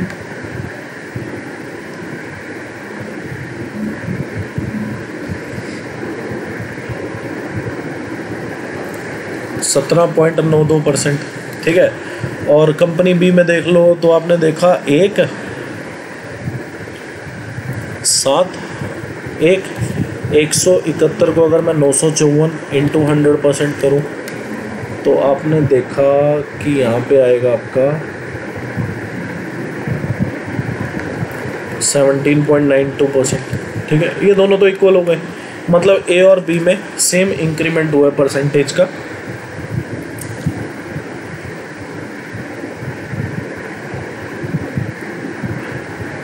ठीक है, तो यही सही रहेगा। अब शिफ्ट 2 का पहला क्वेश्चन, और ये क्वेश्चन जो है वो जानलेवा है, ठीक है। जानलेवा माने कि होगा नहीं आसानी से सॉल्व अगर ये क्वेश्चन ना कर रखा हो, ठीक है ना। देखो मैं इसका कुछ तरकीब लेके आया हूँ आपके लिए, पूरा सोच समझ के। इसमें बहुत टाइम वेस्ट हो गया मेरा, वेस्ट कह सकते हैं, कंज्यूम कह सकते हैं, ठीक है। तो मेरी तो नॉलेज ही बढ़ी है, बाकी मैंने कर दिया था ये ABCDEFG लगा के, या फिर कई लोग करते हैं ना वो अक्कड़ बक्कड़ बम्बे बो करके, कर तो दिया था मैंने, पर इसका एक प्रॉपर प्रोसीजर है। देखो आपको बोला है how many isosceles triangle with integer. पहली बात तो आइसोसेलेस ट्रायंगल माने दो साइड इक्वल, दो साइड इक्वल तो आप बोल सकते हो कि एक साइड अगर A है तो दूसरी साइड भी A होगी और तीसरी साइड B हो जाएगी। आपने 3 साइड मान ली ट्रायंगल की AAB, ठीक है। इंटीजर साइड्स होनी चाहिए are possible such that the sum of two side जो है वो 16 सेंटीमीटर होना चाहिए, ठीक है। अब कॉम्बिनेशन 2 बन सकते हैं, क्या क्या, या तो A के साथ A का कॉम्बिनेशन बना लो, ठीक है, मतलब A सम ऑफ 2 साइड जो है वो A प्लस A आप 16 कर दो, या फिर A प्लस B कर दो, चाहे वो इस A को लेकर कर दो चाहे वो इस A को लेकर कर दो। तो बात एक ही है, आप लोग क्या कर सकते हैं, या तो A और A का कॉम्बिनेशन कर सकते हैं या A और B का कॉम्बिनेशन कर सकते हैं, चाहे वो कोई भी A ले लो, चाहे पहले वाला A ले लो या दूसरे वाला A ले लो, बात एक ही है उसमें। आपने देखा कि पहले हमने कॉम्बिनेशन 1 देखा, हमने क्या किया, हमने जो ये B है, ठीक है, आपको पता है कि sum of 2 sides of a triangle must be greater than third side, और difference of two side of the triangle must be less than the third side. ठीक है, तो आपने देखा कि a माइनस ए कितना हो गया 0, 0 b और 16। ठीक है, आपने देखा a प्लस ए की वैल्यू कितनी है, आपको पता है sum of two side of triangle कितना है 16 सेंटीमीटर। तो आपने देखा a प्लस ए जो है वो कितना आ गया आपके पास 16। तो a minus A greater than less than b less than a plus A, तो a प्लस ए की वैल्यू कितनी होगी 16। तो 0 से 16 लाई कर सकता है b, मतलब b जो साइड है 0 से 16 के बीच में लाई कर सकते हैं। तो आप बोल सकते हो कि 0 से बड़ी वैल्यू कौन सी हुई 1, 1 2 3 4 अप टू 15। तो b की वैल्यू कोई भी वैल्यू पॉसिबल है 15 तक। ठीक है, b की 15 तक कोई भी वैल्यू पॉसिबल है। अब एक चीज़ और देखेंगे इसमें क्या कि b की वैल्यू 8 भी आएगी। ठीक है, b की वैल्यू 8 भी आएगी। और आपको पता है कि यहाँ से अगर आप इसको सॉल्व करो तो a प्लस ए की वैल्यू 16 है, तो 2a की वैल्यू 16, a की वैल्यू कितनी आ गई 8। तो 8 ही a हो गया, 8 ही a हो गया और 8 जो है b हो गया। तो यहाँ से आप देख सकते हो कि ये तो इक्विलेटरल ट्रायंगल बन गई। तो याद रखना आइसोसेलेस ट्रायंगल जो होती है, मतलब जो इक्विलेटरल ट्रायंगल जो होती है वो एक आइसोसेलेस ट्रायंगल भी होती है। मैं क्या बोल रहा हूँ, मेरी बात दोबारा सुनो। इक्विलेटरल ट्रायंगल जो होती है वो एक आइसोसेलेस ट्रायंगल भी होती है। क्यों? क्योंकि इक्विलेटरल ट्रायंगल की 3 साइड इक्वल होती हैं, तो उन 3 में से 2 साइड भी तो इक्वल हुई, 2 साइड इक्वल हुई तो मतलब वो आइसोसेलेस ट्रायंगल भी होती है। ठीक है, तो आपने देखा कि ये वाली साइड भी हम इंक्लूड करेंगे, मतलब b की वैल्यू 8 भी हम इंक्लूड करेंगे। ठीक है, अब उसके बाद एक कॉम्बिनेशन किसका बन सकता है, आप देखोगे कि सर एक कॉम्बिनेशन जो है ना सर a प्लस बी का बनेगा। a प्लस बी की वैल्यू कितनी होनी चाहिए 16। अब a और b आपस में इक्वल नहीं है, इसलिए वैल्यू 8 तो हो नहीं सकती। अब इसके अलावा वैल्यू होगी क्या? ठीक है, आपने यहाँ पे एक चीज़ देखी कि a plus b equal to 16, range दोबारा अपने वाली वही पकड़ लो क्या कि a माइनस ए, मतलब b की जो रेंज है वो कितनी है a minus A less than b less than a plus A. तो आपने यहाँ से देखा, यहाँ से 0 आ गया, यहाँ से b आ गया, यहाँ से दोबारा 2a आ गया। तो a की वैल्यू यहाँ पे कितनी है 16 माइनस b। तो आपने यहाँ से देखा कि a की वैल्यू 16 माइनस b है, तो आपने a की वैल्यू 16 माइनस b पुट की, तो आपने देखा 32 माइनस 2b आ गया, 0b 32 माइनस 2b, और 2b को मैं यहाँ ले गया तो आपने देखा b प्लस 2b कितना हो गया, तो आपने देखा 3b की वैल्यू कितनी हो गई 32। और अगर मैं 3 से डिवाइड कर दूं तो आप बोलोगे कि सर 32/3 जो कि कितना हो जाएगा आपका 10.66 हो जाएगा। तो 0 से लेके b की वैल्यू 10.66 के बीच में लाई करनी चाहिए, पर b की वैल्यू 8 नहीं हो सकती। क्यों? क्योंकि b की वैल्यू एक बार 8 हम गिन चुके हैं पहले ही। तो आपने देखा b की वैल्यू हो जाएगी 1 2 3 4 5 6, अप टू कहाँ तक हो जाएगी वैल्यू b की 10, जिसमें 8 वैल्यू जो है वो एक्सक्लूड है। तो आपने देखा कि ये 10 वैल्यू है, तो इसमें से 9 वैल्यू गिनी जाएंगी, और ये 15 वैल्यू है, तो 15 और 9 जो है 24 वैल्यू, मतलब 24 साइड जो है वो b की पॉसिबल हो सकती है। तो 24 ट्रायंगल बन सकती हैं। तो 24 जो है वो आपका बिल्कुल करेक्ट आंसर होगा। अब इसमें जो बच्चों के डाउट आएंगे, पहले तो मैं वो क्लियर कर दूँ। देखो, पहले तो एक चीज़ आप ध्यान देंगे, क्या आप एक चीज़ ये ध्यान देंगे कि आप बोलेंगे, पहली बात तो आप बोलने वाले हैं अब कि सर 1 2 3 4 तो b की मैं पहले भी साइड ले चुका था। आप b की जो ये 1 2 3 4 साइड ले चुके थे, ये a प्लस ए के साथ ले चुके थे। मतलब मैं ये कहना चाहता हूँ कि a प्लस बी की वैल्यू 16 है ना। अब मान लो b की वैल्यू आपने 1 ले ली, तो a की वैल्यू कितनी हो जाएगी 15 हो जाएगी। a की वैल्यू 15 हो जाएगी, तो b की वैल्यू आपने कितनी ले ली 1 ले ली। एक सेकेंड, ठीक है। और फिर a की वैल्यू आपने b की वैल्यू 2 ली, तो a की वैल्यू 14 हो जाएगी, और b की वैल्यू 3 ली, तो a की वैल्यू आपके पास कितनी हो जाएगी 13। ठीक है, तो अब आप एक चीज़ यहाँ पे नोटिस करें, क्या कि मैं सेकंड केस की बात कर रहा हूँ अभी, या सेकंड कॉम्बिनेशन की बात कर रहा हूँ। आपने देखा b की वैल्यू 1 ली, 2 ली, 3 ली, a की वैल्यू कितनी आ गई 15 14 13। अब ये a 15, तो ये भी 15, ये भी 14 और ये भी 13। तो आपने देखा कि अब जो है ये वाले कॉम्बिनेशन बन रहे हैं, और पहले जो कॉम्बिनेशन बन रहे थे, आप बोलोगे सर कि एक बात बताओ, मैंने कहा पूछो, आप बोलोगे कि सर 10 से ऊपर की वैल्यू क्यों नहीं ली। आप बोलोगे सर 10 से ऊपर की वैल्यू क्यों नहीं ली। भाई देख, अगर 10 से ऊपर मैं b की वैल्यू ले लेता, मान लो मैं वैल्यू ले रहा हूँ 11, अगर मैं 10 से ऊपर वैल्यू ले लूँ, यानी कि मैं 11 वैल्यू ले रहा हूँ, तो आपने देखा a प्लस बी की जो जोड़ है वो कितना है 11। तो a की वैल्यू कितनी आ जाएगी यहाँ पे 5, और यहाँ पे कितनी आ गई 5। तो a जो है 5 हो गया, 5 हो गया, b कितना हो गया 11। क्या ये कंडीशन को फुलफिल करेगा? ठीक है, आप देखोगे 0 11 11 क्या 0 से 10 के बीच में लाई करता है, मतलब b की वैल्यू जब 11 हो गई या 11 से बड़ी हो गई, दूसरे वाले केस में, इस वाले केस में, कौन से वाले में, हाँ इस वाले केस में जब b की वैल्यू 11 से बड़ी हो गई तो यहाँ पे जो है प्रॉपर्टी को वो फुलफिल ही नहीं करेगा, जो sum of two sides greater than third side होती है उसकी प्रॉपर्टी को फुलफिल ही नहीं करेगा, उसके लिए ही ये सारा तामझाम किया है। ठीक है, अब पहले वाले केस की बात कर लेते हैं। आप बोलोगे कि सर ए बी, आपने देखा कि सर हमने यहाँ पे एक वैल्यू ली, 2 ली, 3 ली, 4 ली, 5 ली, 6 ली, ये आप कैसे लेते चले गए? मैं आपको एक ही बात बोल रहा हूँ कि मैंने यहाँ पे a प्लस a को 16 माना था, मतलब 2a को 16, a की वैल्यू पहली बारी में 8 मानी थी, तो ये भी 8 8 8, तो इसके 8 8 के साथ तब कॉम्बिनेशन बनाए थे। ठीक है, 8 8 8 8 8 करके, तो इसके 8 8 के साथ कॉम्बिनेशन बनाए थे। एक तो ये कॉम्बिनेशन पॉसिबल है, ये सारी ट्रायंगल्स बन सकती है, और एक ये वाली ट्रायंगल्स बन सकती हैं। तो इस तरीके से क्वेश्चन पूरा कराया गया और बहुत दिमागदार, पहले बैंक में क्वेश्चन आता था, अब इसमें भी पूछा गया। अच्छा क्वेश्चन है, ठीक है। तो उम्मीद करता हूँ आप समझ पाए होंगे, नहीं अगर आप समझ पाए तो आप एक बार और रिवाइज करके देख लेना, आप समझ जाओगे, कोई दिक्कत नहीं। ठीक है, इन एन एग्जामिनेशन 180 मार्क्स जो है वो टोटल है, 75% जो है, देखो आपने देखा एक थ्योरी का काम होता है और एक प्रोजेक्ट वर्क का काम होता है। थ्योरी जो है वो 75% मार्क्स की है, प्रोजेक्ट वर्क जो है वो बचे हुए मार्क्स मतलब 25%। 100% अगर टोटल मार्क्स का एग्जाम हो रहा है जिसमें से 75% जो है थ्योरी को एलोकेट किया है, तो 100 में से 75 गया, 25% जो है वो प्रोजेक्ट वर्क को एलोकेट किया होगा। अब वीना ने 60% स्कोर किया, 60% की वैल्यू कितनी होती है? 3/5। वीना ने 3/5 स्कोर कर दिया, मतलब जो थ्योरी के टोटल परसेंटेज थी उसका 3/5 स्कोर किया। तो आपने देखा कि 75% का 3/5 कितना हो जाएगा? 45। मतलब वीना ने 45% जो है वो थ्योरी में स्कोर कर लिया, और उसको what percentage of the marks she score in the project to achieve an overall percentage of 62 marks, मतलब उसको टोटल 62% मार्क्स जो है वो लाने हैं। ठीक है, टोटल अगर उसको 62% मार्क्स लाने हैं, ठीक है, 45% तो वो थ्योरी में ही ला चुकी है।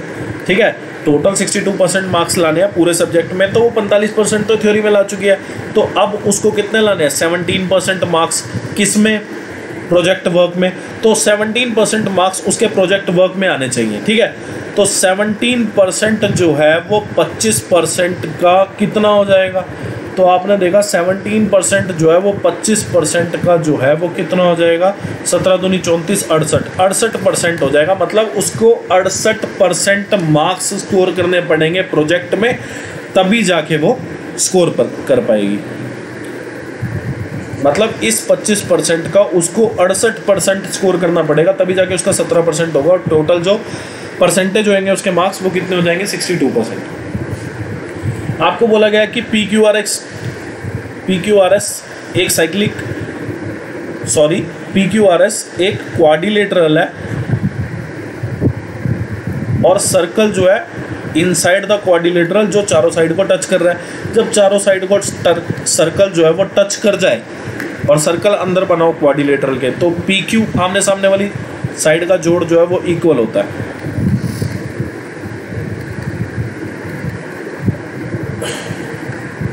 तो 20 में से 11 गए, कितना आएगा? 9 सेंटीमीटर। अब ये वाला क्वेश्चन है, ये वाला क्वेश्चन आप खुद से सॉल्व कर लेना। ठीक है, और इसका आंसर जो है वो 1/2 आएगा। और यहाँ तो आप इसको थीटा की वैल्यू 3 आएंगी यहाँ पे, कौन कौन सी? 30, क्योंकि थीटा जो है 0 से 90 के बीच में लाई कर रहा है। 30, 45, 60 रख के देख लेना, 60 डिग्री पे आपका ये मैच हो जाएगा, left hand side equal to right hand side हो जाएगा। नहीं तो अगर आप क्रॉस मल्टीप्लाई करके सॉल्व करना चाहें उससे भी आपका हो जाएगा। ठीक है, आसानी है क्वेश्चन, और पहले भी ऐसे बहुत क्वेश्चन कर चुके हैं हम लोग। अब इस क्वेश्चन में बोला PQR जो है वो 3 पॉइंट है सर्कमफ्रेंस पे ऑफ अ सर्कल। ठीक है, तो ये सर्कल है और QR जो है वो डायमीटर है। तो आपने देखा कि QR अगर डायमीटर है तो आपने डायमीटर मान लिया और इसको पॉइंट P मान लो। ठीक है, और फिर आपको बोला गया कि PQ इक्वल टू PR है। रेडियस जो है आपको 7 सेंटीमीटर दे दी। रेडियस अगर 7 है तो डायमीटर कितना होगा 14 सेंटीमीटर, मतलब क्यू आर जो साइड है वो 14 सेंटीमीटर आ गई।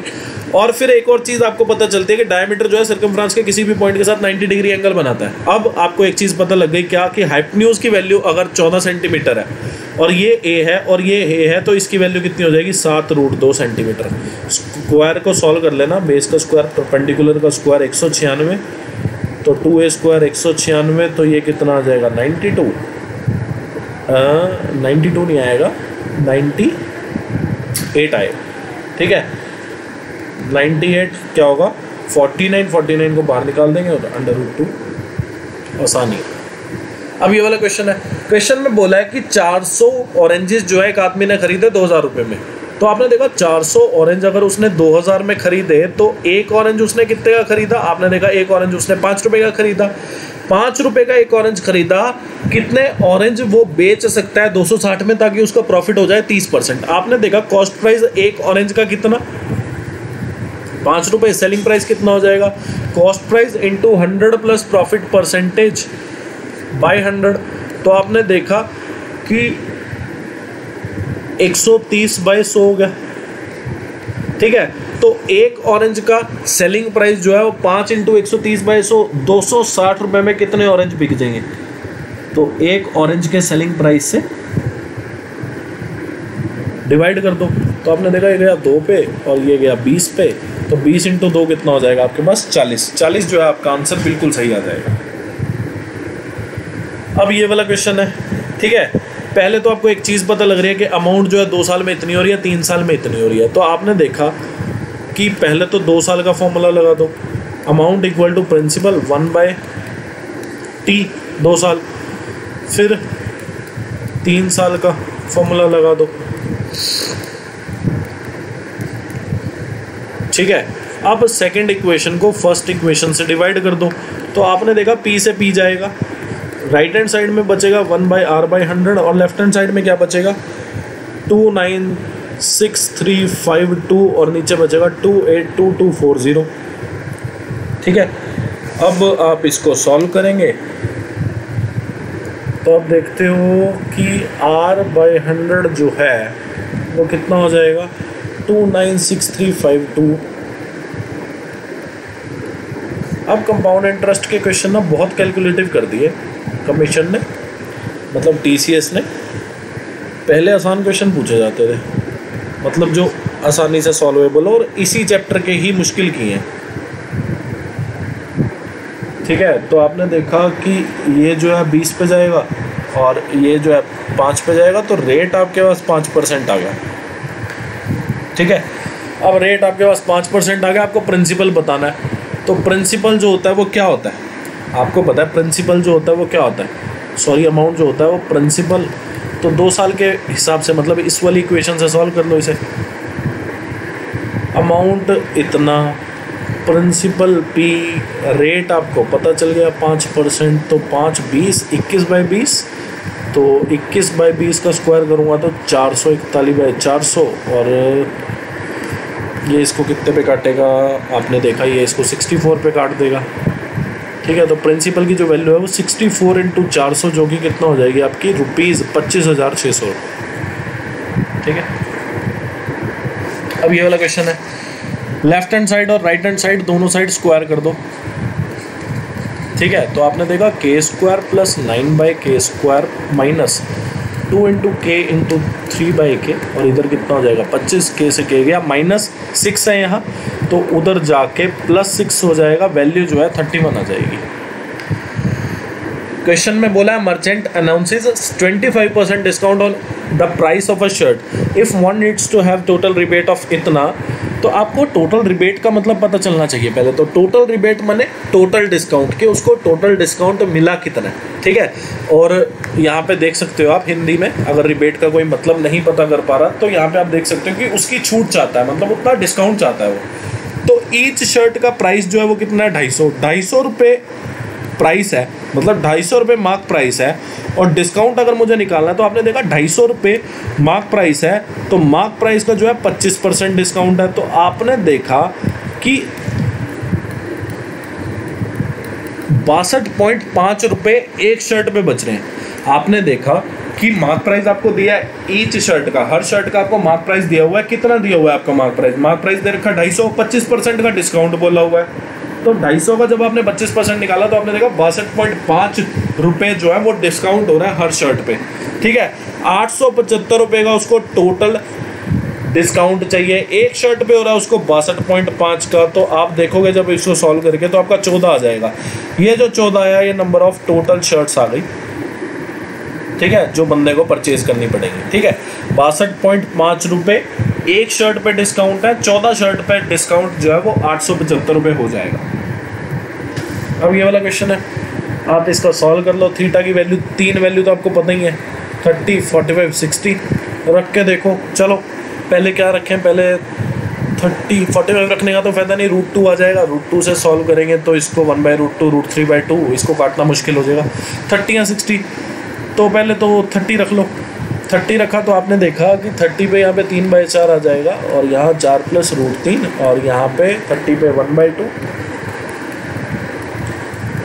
ठीक है। तो आपने देखा ये 3/2 हो गया, और यहाँ पे 2 आ गया, यहाँ पे √3/2, और फिर -2 -2 √3, तो √3 से √3 कट ही नहीं रहा, तो मतलब थीटा की वैल्यू अब 60 डिग्री रख लो। 60 रखी तो आपने देखा कि 1/2 का स्क्वायर 1/4 आ जाएगा, 4 + √3, और यहाँ पे फिर √3/2 आ जाएगा, -2, 1 + √3 आ जाएगा। तो 1/2 यहाँ से आया, उसके बाद 2 √3 आ जाएगा, और फिर √3 को √3 से 3/2 आ जाएगा, फिर -2 -2 √3, 2 √3 से 2 √3 गया, और 1/2 को 3/2 से अगर मैं जोड़ूंगा 4/2 जो कि 2 होगा, 2 - 2 कितना हो जाएगा, 0। 0 left hand side equal to right hand side, मतलब 60 डिग्री जो है वो आपका आंसर बिल्कुल सही है। अब ये वाला क्वेश्चन, जब भी आपको इस फॉर्म में दिया जाए कि 4P = 6Q = 9R, तो आपको PQR का अगर आपको रेशो बताना है, तो जब आप P का रेशो बताएंगे तो P पे हाथ रख लेंगे, मतलब इस चीज़ को आप भूल जाएंगे। तो Q के कोफिशिएंट और R के कोफिशिएंट को मल्टीप्लाई कर देंगे जब आप P का रेशो बता रहे होंगे, ठीक है। जब Q का आप रेशो बता रहे होंगे तो आप P के और R के कोफिशिएंट को मल्टीप्लाई कर देंगे। जब आप R का कोफिशिएंट बता रहे होंगे, जब आप R का रेशो बता रहे होंगे तो R को भूल जाएंगे, P और कोफिशिएंट, P के कोफिशिएंट और Q के कोफिशिएंट को आपस में मल्टीप्लाई कर देंगे। तो आपने देखा पहले तो 2 पे काट दो, ठीक है, फिर 3 पे काट दो,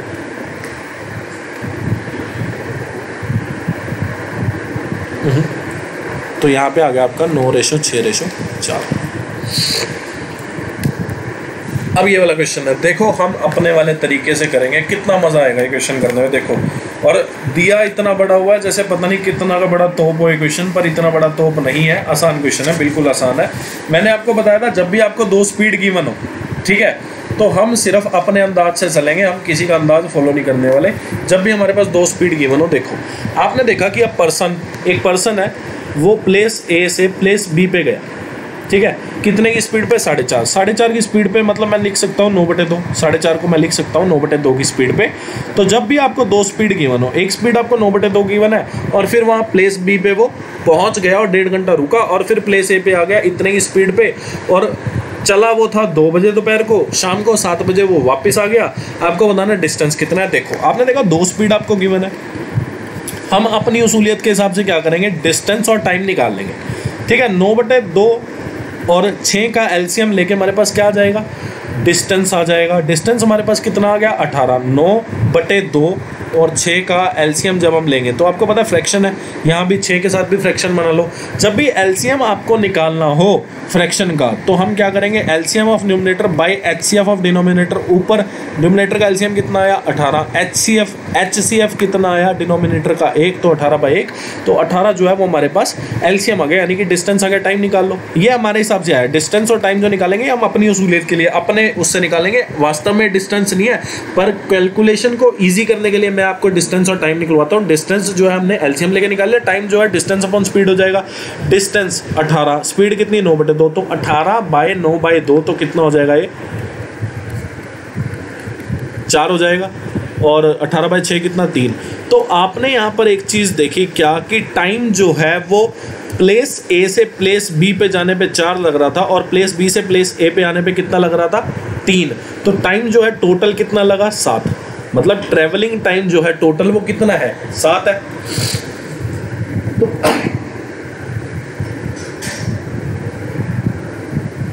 सॉरी, ट्रैवलिंग टाइम जो है टोटल वो कितना है भाई 4, तो उसको प्लेस ए से प्लेस बी पे जाने पे लगा, प्लेस बी से प्लेस ए पे आने पे उसको 3 टाइम लगा, टोटल टाइम कितना लगा 7। अब इस टाइम में जो ये स्टे है ना 1.5 घंटे का, ये इंक्लूड नहीं है, ध्यान रखना, वो ट्रैवलिंग टाइम बता रहा है कि ट्रैवलिंग टाइम 4 लगा जाते हुए, आते हुए 3 लगा, टोटल लगा 7। ठीक है, अब हम अपना ट्रैवलिंग टाइम निकाल लेंगे जो क्वेश्चन में गिवन है। क्वेश्चन में कितना गिवन है कि भाई 2 बजे घर से निकला था, यानी कि 2 बजे प्लेस ए से निकला था, 7 बजे प्लेस ए पे पहुंच गया, मतलब उसने 5 घंटे की जर्नी की, जिसमें से 1.5 घंटा वो स्टे किया, मतलब 1.5 घंटा उसने स्टे किया, रुका रहा, तो आपने देखा 3.5 घंटे की उसने ट्रैवलिंग की। तो आपने देखा क्वेश्चन में 3.5 घंटे की ट्रैवलिंग है और हमारे हिसाब से आई 7 घंटे की ट्रैवलिंग, तो एक की वैल्यू कितनी हो गई 0.5। आपको बोला है डिस्टेंस बताना है, तो डिस्टेंस कितना आ गया हमारे हिसाब से 18, 18 की वैल्यू निकाल लो, 18 इंटू 0.5 यानी 1/2 कितना हो जाएगा 9। आसान क्वेश्चन है। अब ये वाला क्वेश्चन आपको बोला गया है क्या कि एवरेज ऑफ द नंबर, मतलब ए बी सी डी का जो एवरेज है, तो आपने देखा A plus B plus C plus D by 4 जो है ये एवरेज आ गया आपका, कितना है 2d प्लस 4।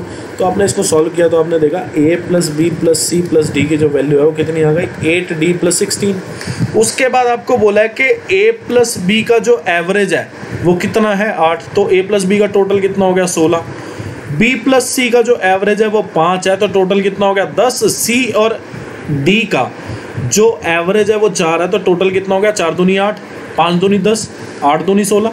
ठीक है, तो आपने देखा a प्लस बी की वैल्यू कितनी 16, c प्लस डी की वैल्यू कितनी 8, तो 16 plus 8 equal to 8d plus 16, 16 से 16 गया तो 8d इक्वल टू 8, तो d की वैल्यू कितनी आ गई आपके पास 1, d की वैल्यू 1 आ गई, तो c की वैल्यू कितनी हो जाएगी 7 हो जाएगी, क्योंकि c equal to 8 minus d होगा, d की वैल्यू 1 तो 8 माइनस 1 कितना हो जाएगा 7, c की वैल्यू अगर 7 है तो b की वैल्यू 3 आ जाएगी, क्योंकि b प्लस सी 10 है, और b की वैल्यू अगर 3 है तो c a की वैल्यू कितनी आ जाएगी आपके पास 13 आ जाएगी। ठीक है, अब उसके बाद e की जो वैल्यू है वो कैसे आएगी, e की जो वैल्यू है वो आएगी a plus D minus 1, D की वैल्यू कितनी है 1, तो e की वैल्यू जो है 1 से 1 गया, e की वैल्यू जो है a के इक्वल जो कि 13 आ गई, तो e की वैल्यू 13, d की वैल्यू कितनी 1, इन दोनों का एवरेज बताना है, तो 13 प्लस 1 कितना 14/2 कितना 7 हो जाएगा। पैरामीटर दे दिया किसका, रेक्टेंगल का, रेक्टेंगुलर शीट का, मतलब पैरामीटर ऑफ रेक्टेंगल दे दिया। तो आपको पता है पैरामीटर ऑफ रेक्टेंगल क्या होता है 2 लेंथ प्लस ब्रेड्थ 42, तो आपने देखा कि ये 21 आ गया, और एरिया दे दिया लेंथ इंटू ब्रेड्थ कितना 108। अब आप एक चीज़ देख सकते हो क्या कि 108 कैसे बन सकता है, 108 तो 108 इंटू 1 होगा या तो, या फिर 54 इंटू 2, या फिर 36 इंटू 3, या फिर 36 इंटू 3 हो सकता है, या फिर 27 इंटू 4 हो सकता है। ठीक है, और 12 इंटू 9 हो सकता है। ठीक है, तो ये सारी चीज़ें हो सकती हैं। अब आपने देखा कि 108 को 1 से ऐड करूँगा 109 पर ऐड करके 21 आना चाहिए, फिर आपने देखा 12 और 9 को ऐड करूँगा तो 21 आएगा मेरा, तो मैंने हिट एंड ट्रायल से कर लिया कि 108 जो है 12 और 9 का मल्टीपल है, और 12 और 9 को जोड़ूंगा 21 आएगा, मतलब लेंथ की वैल्यू 12 है और ब्रेड्थ की वैल्यू 9 है, या फिर ब्रेड्थ की वैल्यू 12 है, लेंथ की वैल्यू 9 है। अब इस चीज़ से कोई फर्क नहीं पड़ता क्योंकि आपको लेंथ ऑफ डायगोनल पूछा है। डायगोनल जो है वो क्या होता है एल का स्क्वायर प्लस बी का स्क्वायर। अब लेंथ चाहे आप 12 रखो चाहे 9 रखो, अगर 12 रखोगे तो 12 का स्क्वायर प्लस 9 स्क्वायर हो जाएगा, अगर 9 रखोगे 9 का स्क्वायर प्लस 12 का स्क्वायर हो जाएगा। और आपको पता है कि 9, 12, 15 का एक ट्रिपलेट भी होता था, तो आप आसानी से बता सकते हो कि यार 225 का अंडर रूट कितना हो जाएगा 15 मीटर, या फिर 9, 12 देख के आप बता सकते थे कि 9 और 12, 9, 12 का जो ट्रिपलेट होता है वो 15 के साथ होता है, और डायगोनल जैसे निकलेगा वैसे हाइपोटेन्यूज निकलता है, तो आप कह सकते हो कि 9, 12, 15 मतलब 15 सेंटीमीटर जो है वो आपका 15 मीटर जो है वो आपका आंसर हो जाएगा। इस क्वेश्चन में बोला है कि A can do a work in 7:1/2। 7:1/2 माने 15/2 घंटे। उसी काम को बी जो है वो 21/2 घंटे में करता है। आपने देखा कि यार एलसीएम कितना आ जाएगा, एलसीएम जो है वो आपका आ जाएगा आपका जो एलसीएम है वो आ जाएगा 105/2। ठीक है, आपका जो एलसीएम है वो आपका आ जाएगा 105/2। कैसे आया, आपने क्या किया, दो फ्रैक्शन आपने देखी, एलसीएम ऑफ न्यूमरेटर कर दिया, HCF highest common factor of denominator कर दिया, तो अब आपके पास टोटल वर्क आ गया। अब आप 1 आवर वर्क निकाल लो। 1 आवर वर्क निकालोगे तो 105/2 बटे 15/2 करोगे तो यहाँ पे 7 आएगा और यहाँ पे 5 आएगा। आपने देखा 1 घंटे में A 7 काम करता है, B 5 काम करता है। आपको बोला गया if they work together for 3.5 घंटे यानी कि 7/2 घंटे। तो आपने देखा कि 1 घंटे में काम करते हैं कितना, A और B साथ में मिलके 12, 7/2 घंटे में कितना कर देंगे। आपने देखा 7/2 घंटे में काम कर देंगे वो लोग कितना, 7 6 जा 42। अब 42 काम हो गया, टोटल काम कितना है, अगर मैं देखूं 52.5 टोटल काम है, 42 अगर काम हो गया तो काम बचा कितना, 10.5। काम बचा कितना, 10.5। उसी काम का फ्रैक्शन पूछा है कि what part of the work will be left out. 10.5 काम बचा है और टोटल काम कितना है, 105/2। तो आपने देखा ये 10 पे गया और ये 5, तो 1/5 जो है आपका आंसर आ जाएगा कि 1/5 काम बचा। ये वाला क्वेश्चन है। आपने देखा 7 8 जा 56 और यहाँ पे कितना हो गया, 8 चौक 32, तो 32 में से 12 गए 20, 20 में अगर मैं 12.5 ऐड करूँ तो कितना आ जाएगा, 32.5। न्यूमरेटर में तो 32.5 आ गया बड़े आराम से। और ये गया 9 इंटू ये 9/2 लिख सकता हूँ मैं इसको, 9 इंटू 9/2 कितना होगा, 81/2 माइनस ये कितना होगा 64/3। और यहाँ पे 8 अगर मैं कॉमन लूँ तो 2 + 1 हो जाएगा, 3 से 3 गया, 8 आ गया यहाँ पे। ठीक है, और 32.5 और यहाँ पे अगर मैं इसको देखूँ ये 40.5 है, 40.5 में से 8 गया, 32.5 आ जाएगा, 1 आएगा आंसर। अब ये वाला क्वेश्चन है, ये वाला क्वेश्चन भी CHSL 2019 की लास्ट के दिनों के शिफ्ट में पूछा गया था। ये मतलब लास्ट की 2-3 शिफ्ट 4 शिफ्ट में आए हुए थे क्वेश्चन। आपको बोला गया ABC एक ट्रायंगल है, BC जो साइड है उसको एक्सटेंड कर दिया D तक, एंगल ACD आपको दिया हुआ है कितना, 117 डिग्री। ठीक है, आपको बोला गया एंगल ABC जो है, ये वाला जो एंगल है ये 5/8 है एंगल BAC के। आपने एंगल BAC को x सेलेक्ट कर लिया तो ये वाला एंगल कितना आ गया, 5/8x। अब आपको पता है sum of 2 interior angle is equal to exterior angle होता है, तो x + 5/8x की जो वैल्यू है वो 117 डिग्री के इक्वल आ गई। तो 13/8x की जो वैल्यू आपने कॉमन ले लिया तो 8x + 5x जो है वो 13x आ गया आपके पास 117। तो यहाँ पे आपने देखा कि x/8 की जो वैल्यू है वो आपकी कितनी आ गई, 9। आपको बताना है एंगल ABC। ठीक है, एंगल ABC आपको बताना है, तो आपको पता है एंगल ABC कितना है, 5x/8। तो x/8 की वैल्यू अगर 9 है, 5x/8 की कितनी हो जाएगी, 45 डिग्री, जो कि बिल्कुल सही आंसर है। अब ये वाला क्वेश्चन है, आपको बोला गया है कि 583P2310Q2। ठीक है, तो आपको पता है कि डिविजिबिलिटी रूल ऑफ 11 क्या होता है, sum of odd digit minus sum of even digit equal to 11 के। तो आपने देखा 5 और 3 8 और 2 10 और 1 11, 11 + Q, उसके बाद 8 3 11 13। तो आपने देखा कि 13 + P इक्वल टू 11 के। आपने क्या किया, K की वैल्यू को 0 पुट किया। K की वैल्यू जब आपने 0 पुट की तो आपने देखा कि P - Q + 2 इक्वल टू 0 है, तो P - Q की वैल्यू कितनी है, -2। अब P - Q की वैल्यू -2 तभी पॉसिबल है जब P जो लेस देन Q, ऊपर आपको क्वेश्चन में बोला कि P जो है वो ग्रेटर देन Q है। अगर P ग्रेटर देन Q है मतलब P जो है वो बड़ा है और Q जो है छोटा है, तो P - Q कभी भी -2 नहीं हो सकता। P - Q हमेशा एक पॉजिटिव चीज़ होगी। क्यों? क्योंकि P यहाँ पर बड़ा है। अब बड़े को छोटे से घटाओगे तो हमेशा पॉजिटिव ही आना है, छोटे को बड़े से घटाओगे तो नेगेटिव आएगा, तो मतलब ये चीज़ पॉसिबल ही नहीं है। अब K की वैल्यू 1 रख दो। K की वैल्यू 1 रखोगे तो आप देखोगे P - Q + 2 था यहाँ पे इक्वल टू 11, तो P - Q की वैल्यू कितनी आ गई आपके पास, 9।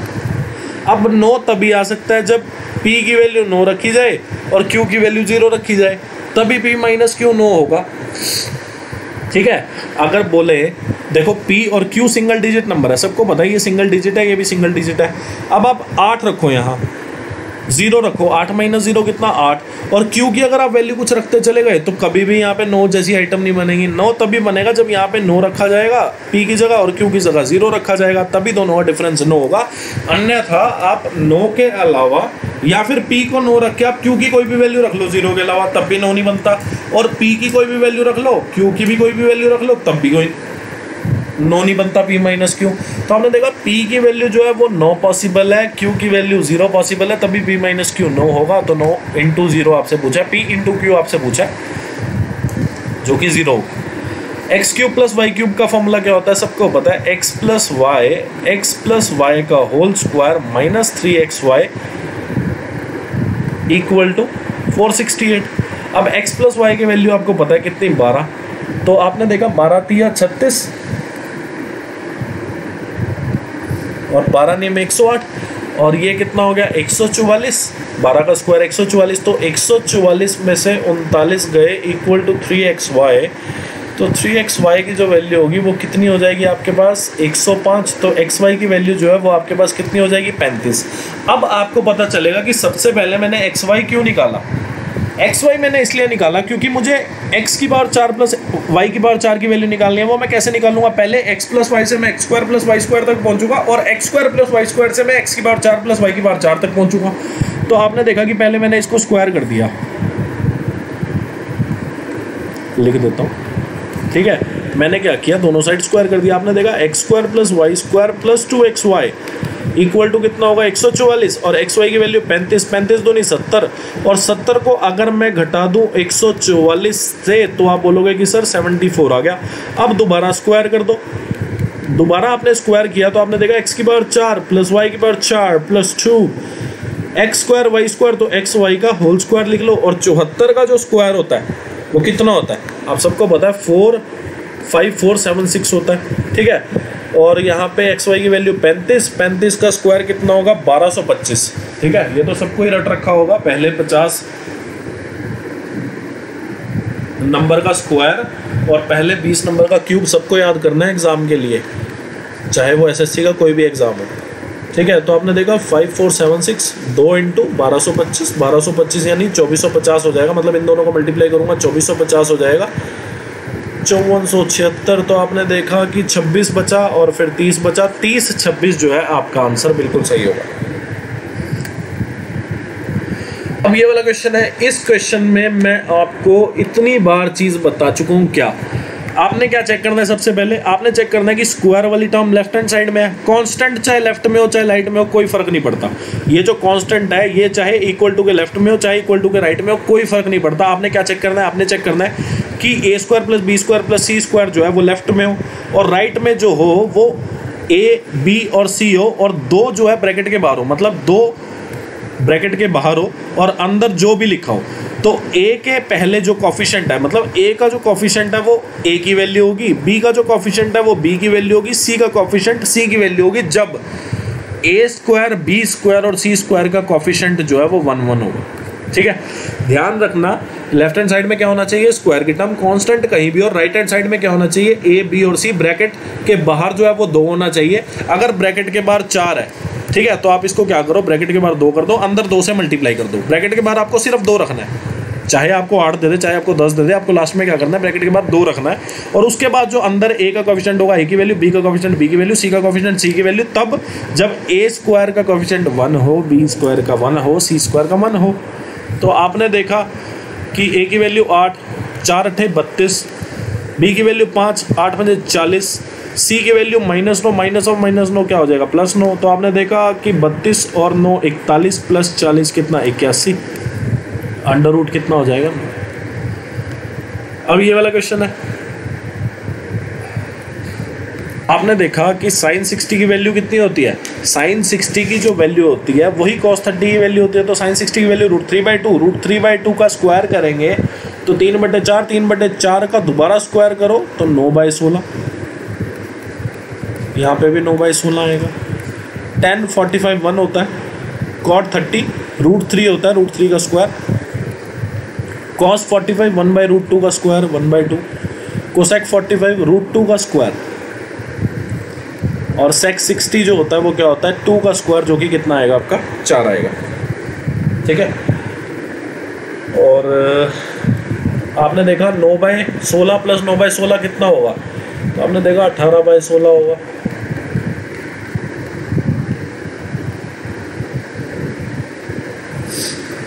माइनस ऑफ -2 प्लस 1/2 -2 प्लस 4, तो आपने देखा माइनस ऑफ -2 प्लस 2 हो जाएगा, प्लस 2 -2 गया। ये कितना लिखा है 18/4 कितना होता है 4.5 प्लस 0.5 कितना होगा ये 5, तो 5 प्लस 4 कितना होगा 9। अच्छा सॉरी 5 प्लस 4 जो है वो 9 होगा, और आपको बोला गया है कि how what number should be subtracted from this, मतलब 9 में से क्या सब्ट्रैक्ट करूं कि मेरा 2 आए, तो भाई 7 सब्ट्रैक्ट कर दो। अब ये वाला क्वेश्चन है, क्वेश्चन में बोला what is his combined spending through credit card of bank A and bank C. आपने देखा बैंक ए ये होता है, बैंक सी क्या होता है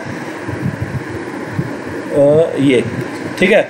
तो आपने देखा 140 डिग्री जो है वो बैंक ए और बैंक ई से खर्च हुआ है, और टोटल डिग्री जो होता है वो कितना होता है 360 डिग्री, और डिग्री वाइज डिस्ट्रीब्यूशन है तो आपको 360 डिग्री नीचे लेना पड़ेगा, और टोटल जो पैसे खर्च किए हैं एक साल में वो कितने किए हैं इतने। तो आपने देखा 36 से 36 तो 14 जो है वो आगे आएगा, मतलब 1,40,000 आएगा आपका, तो ये सी ऑप्शन करेक्ट है।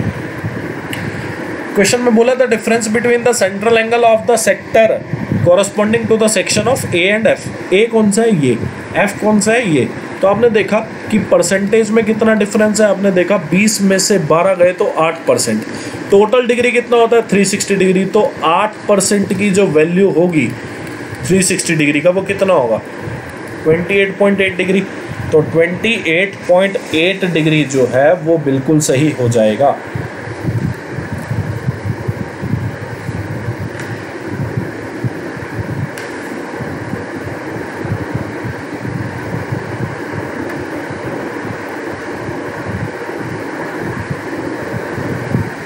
नेक्स्ट क्वेश्चन में बोला what is the percentage of student who scored less than 50% marks. आपने देखा कि मैक्सिमम मार्क्स कितने हैं 30 मार्क्स, 30 का 50% कितना हो गया, आपने देखा 30 का जो 50% है वो 15, मतलब 15 मार्क्स से कम कितनों बच्चों ने स्कोर किया है। तो आपने देखा 8 7 15 और 2 17 बच्चों ने स्कोर किया है। टोटल नंबर ऑफ स्टूडेंट कितने, आपने देखा टोटल नंबर ऑफ स्टूडेंट ऊपर ही लिखा है, नीचे गिनने की ज़रूरत नहीं है, इन सबको मिला के आपने ऊपर ही देख लेना। 40 टोटल नंबर ऑफ स्टूडेंट है, तो आपको बोला है कि 50% से कम कितने बच्चों के मार्क्स हैं वो बताने हैं। तो ये आ गया 85/2, जिसको 42.5% बोलेंगे। D is the correct answer. Question में बोला the ratio of the number of student of graduate level in institute P and S. ये बहुत छोटा हो गया तो थोड़ा एडजस्ट कर लेना, ठीक है। आपने देखा कि ग्रेजुएट लेवल पे जो पी और एस इंस्टीट्यूट के बच्चे हैं, तो आपने देखा ग्रेजुएट लेवल ये है और पोस्ट ग्रेजुएट लेवल ये है।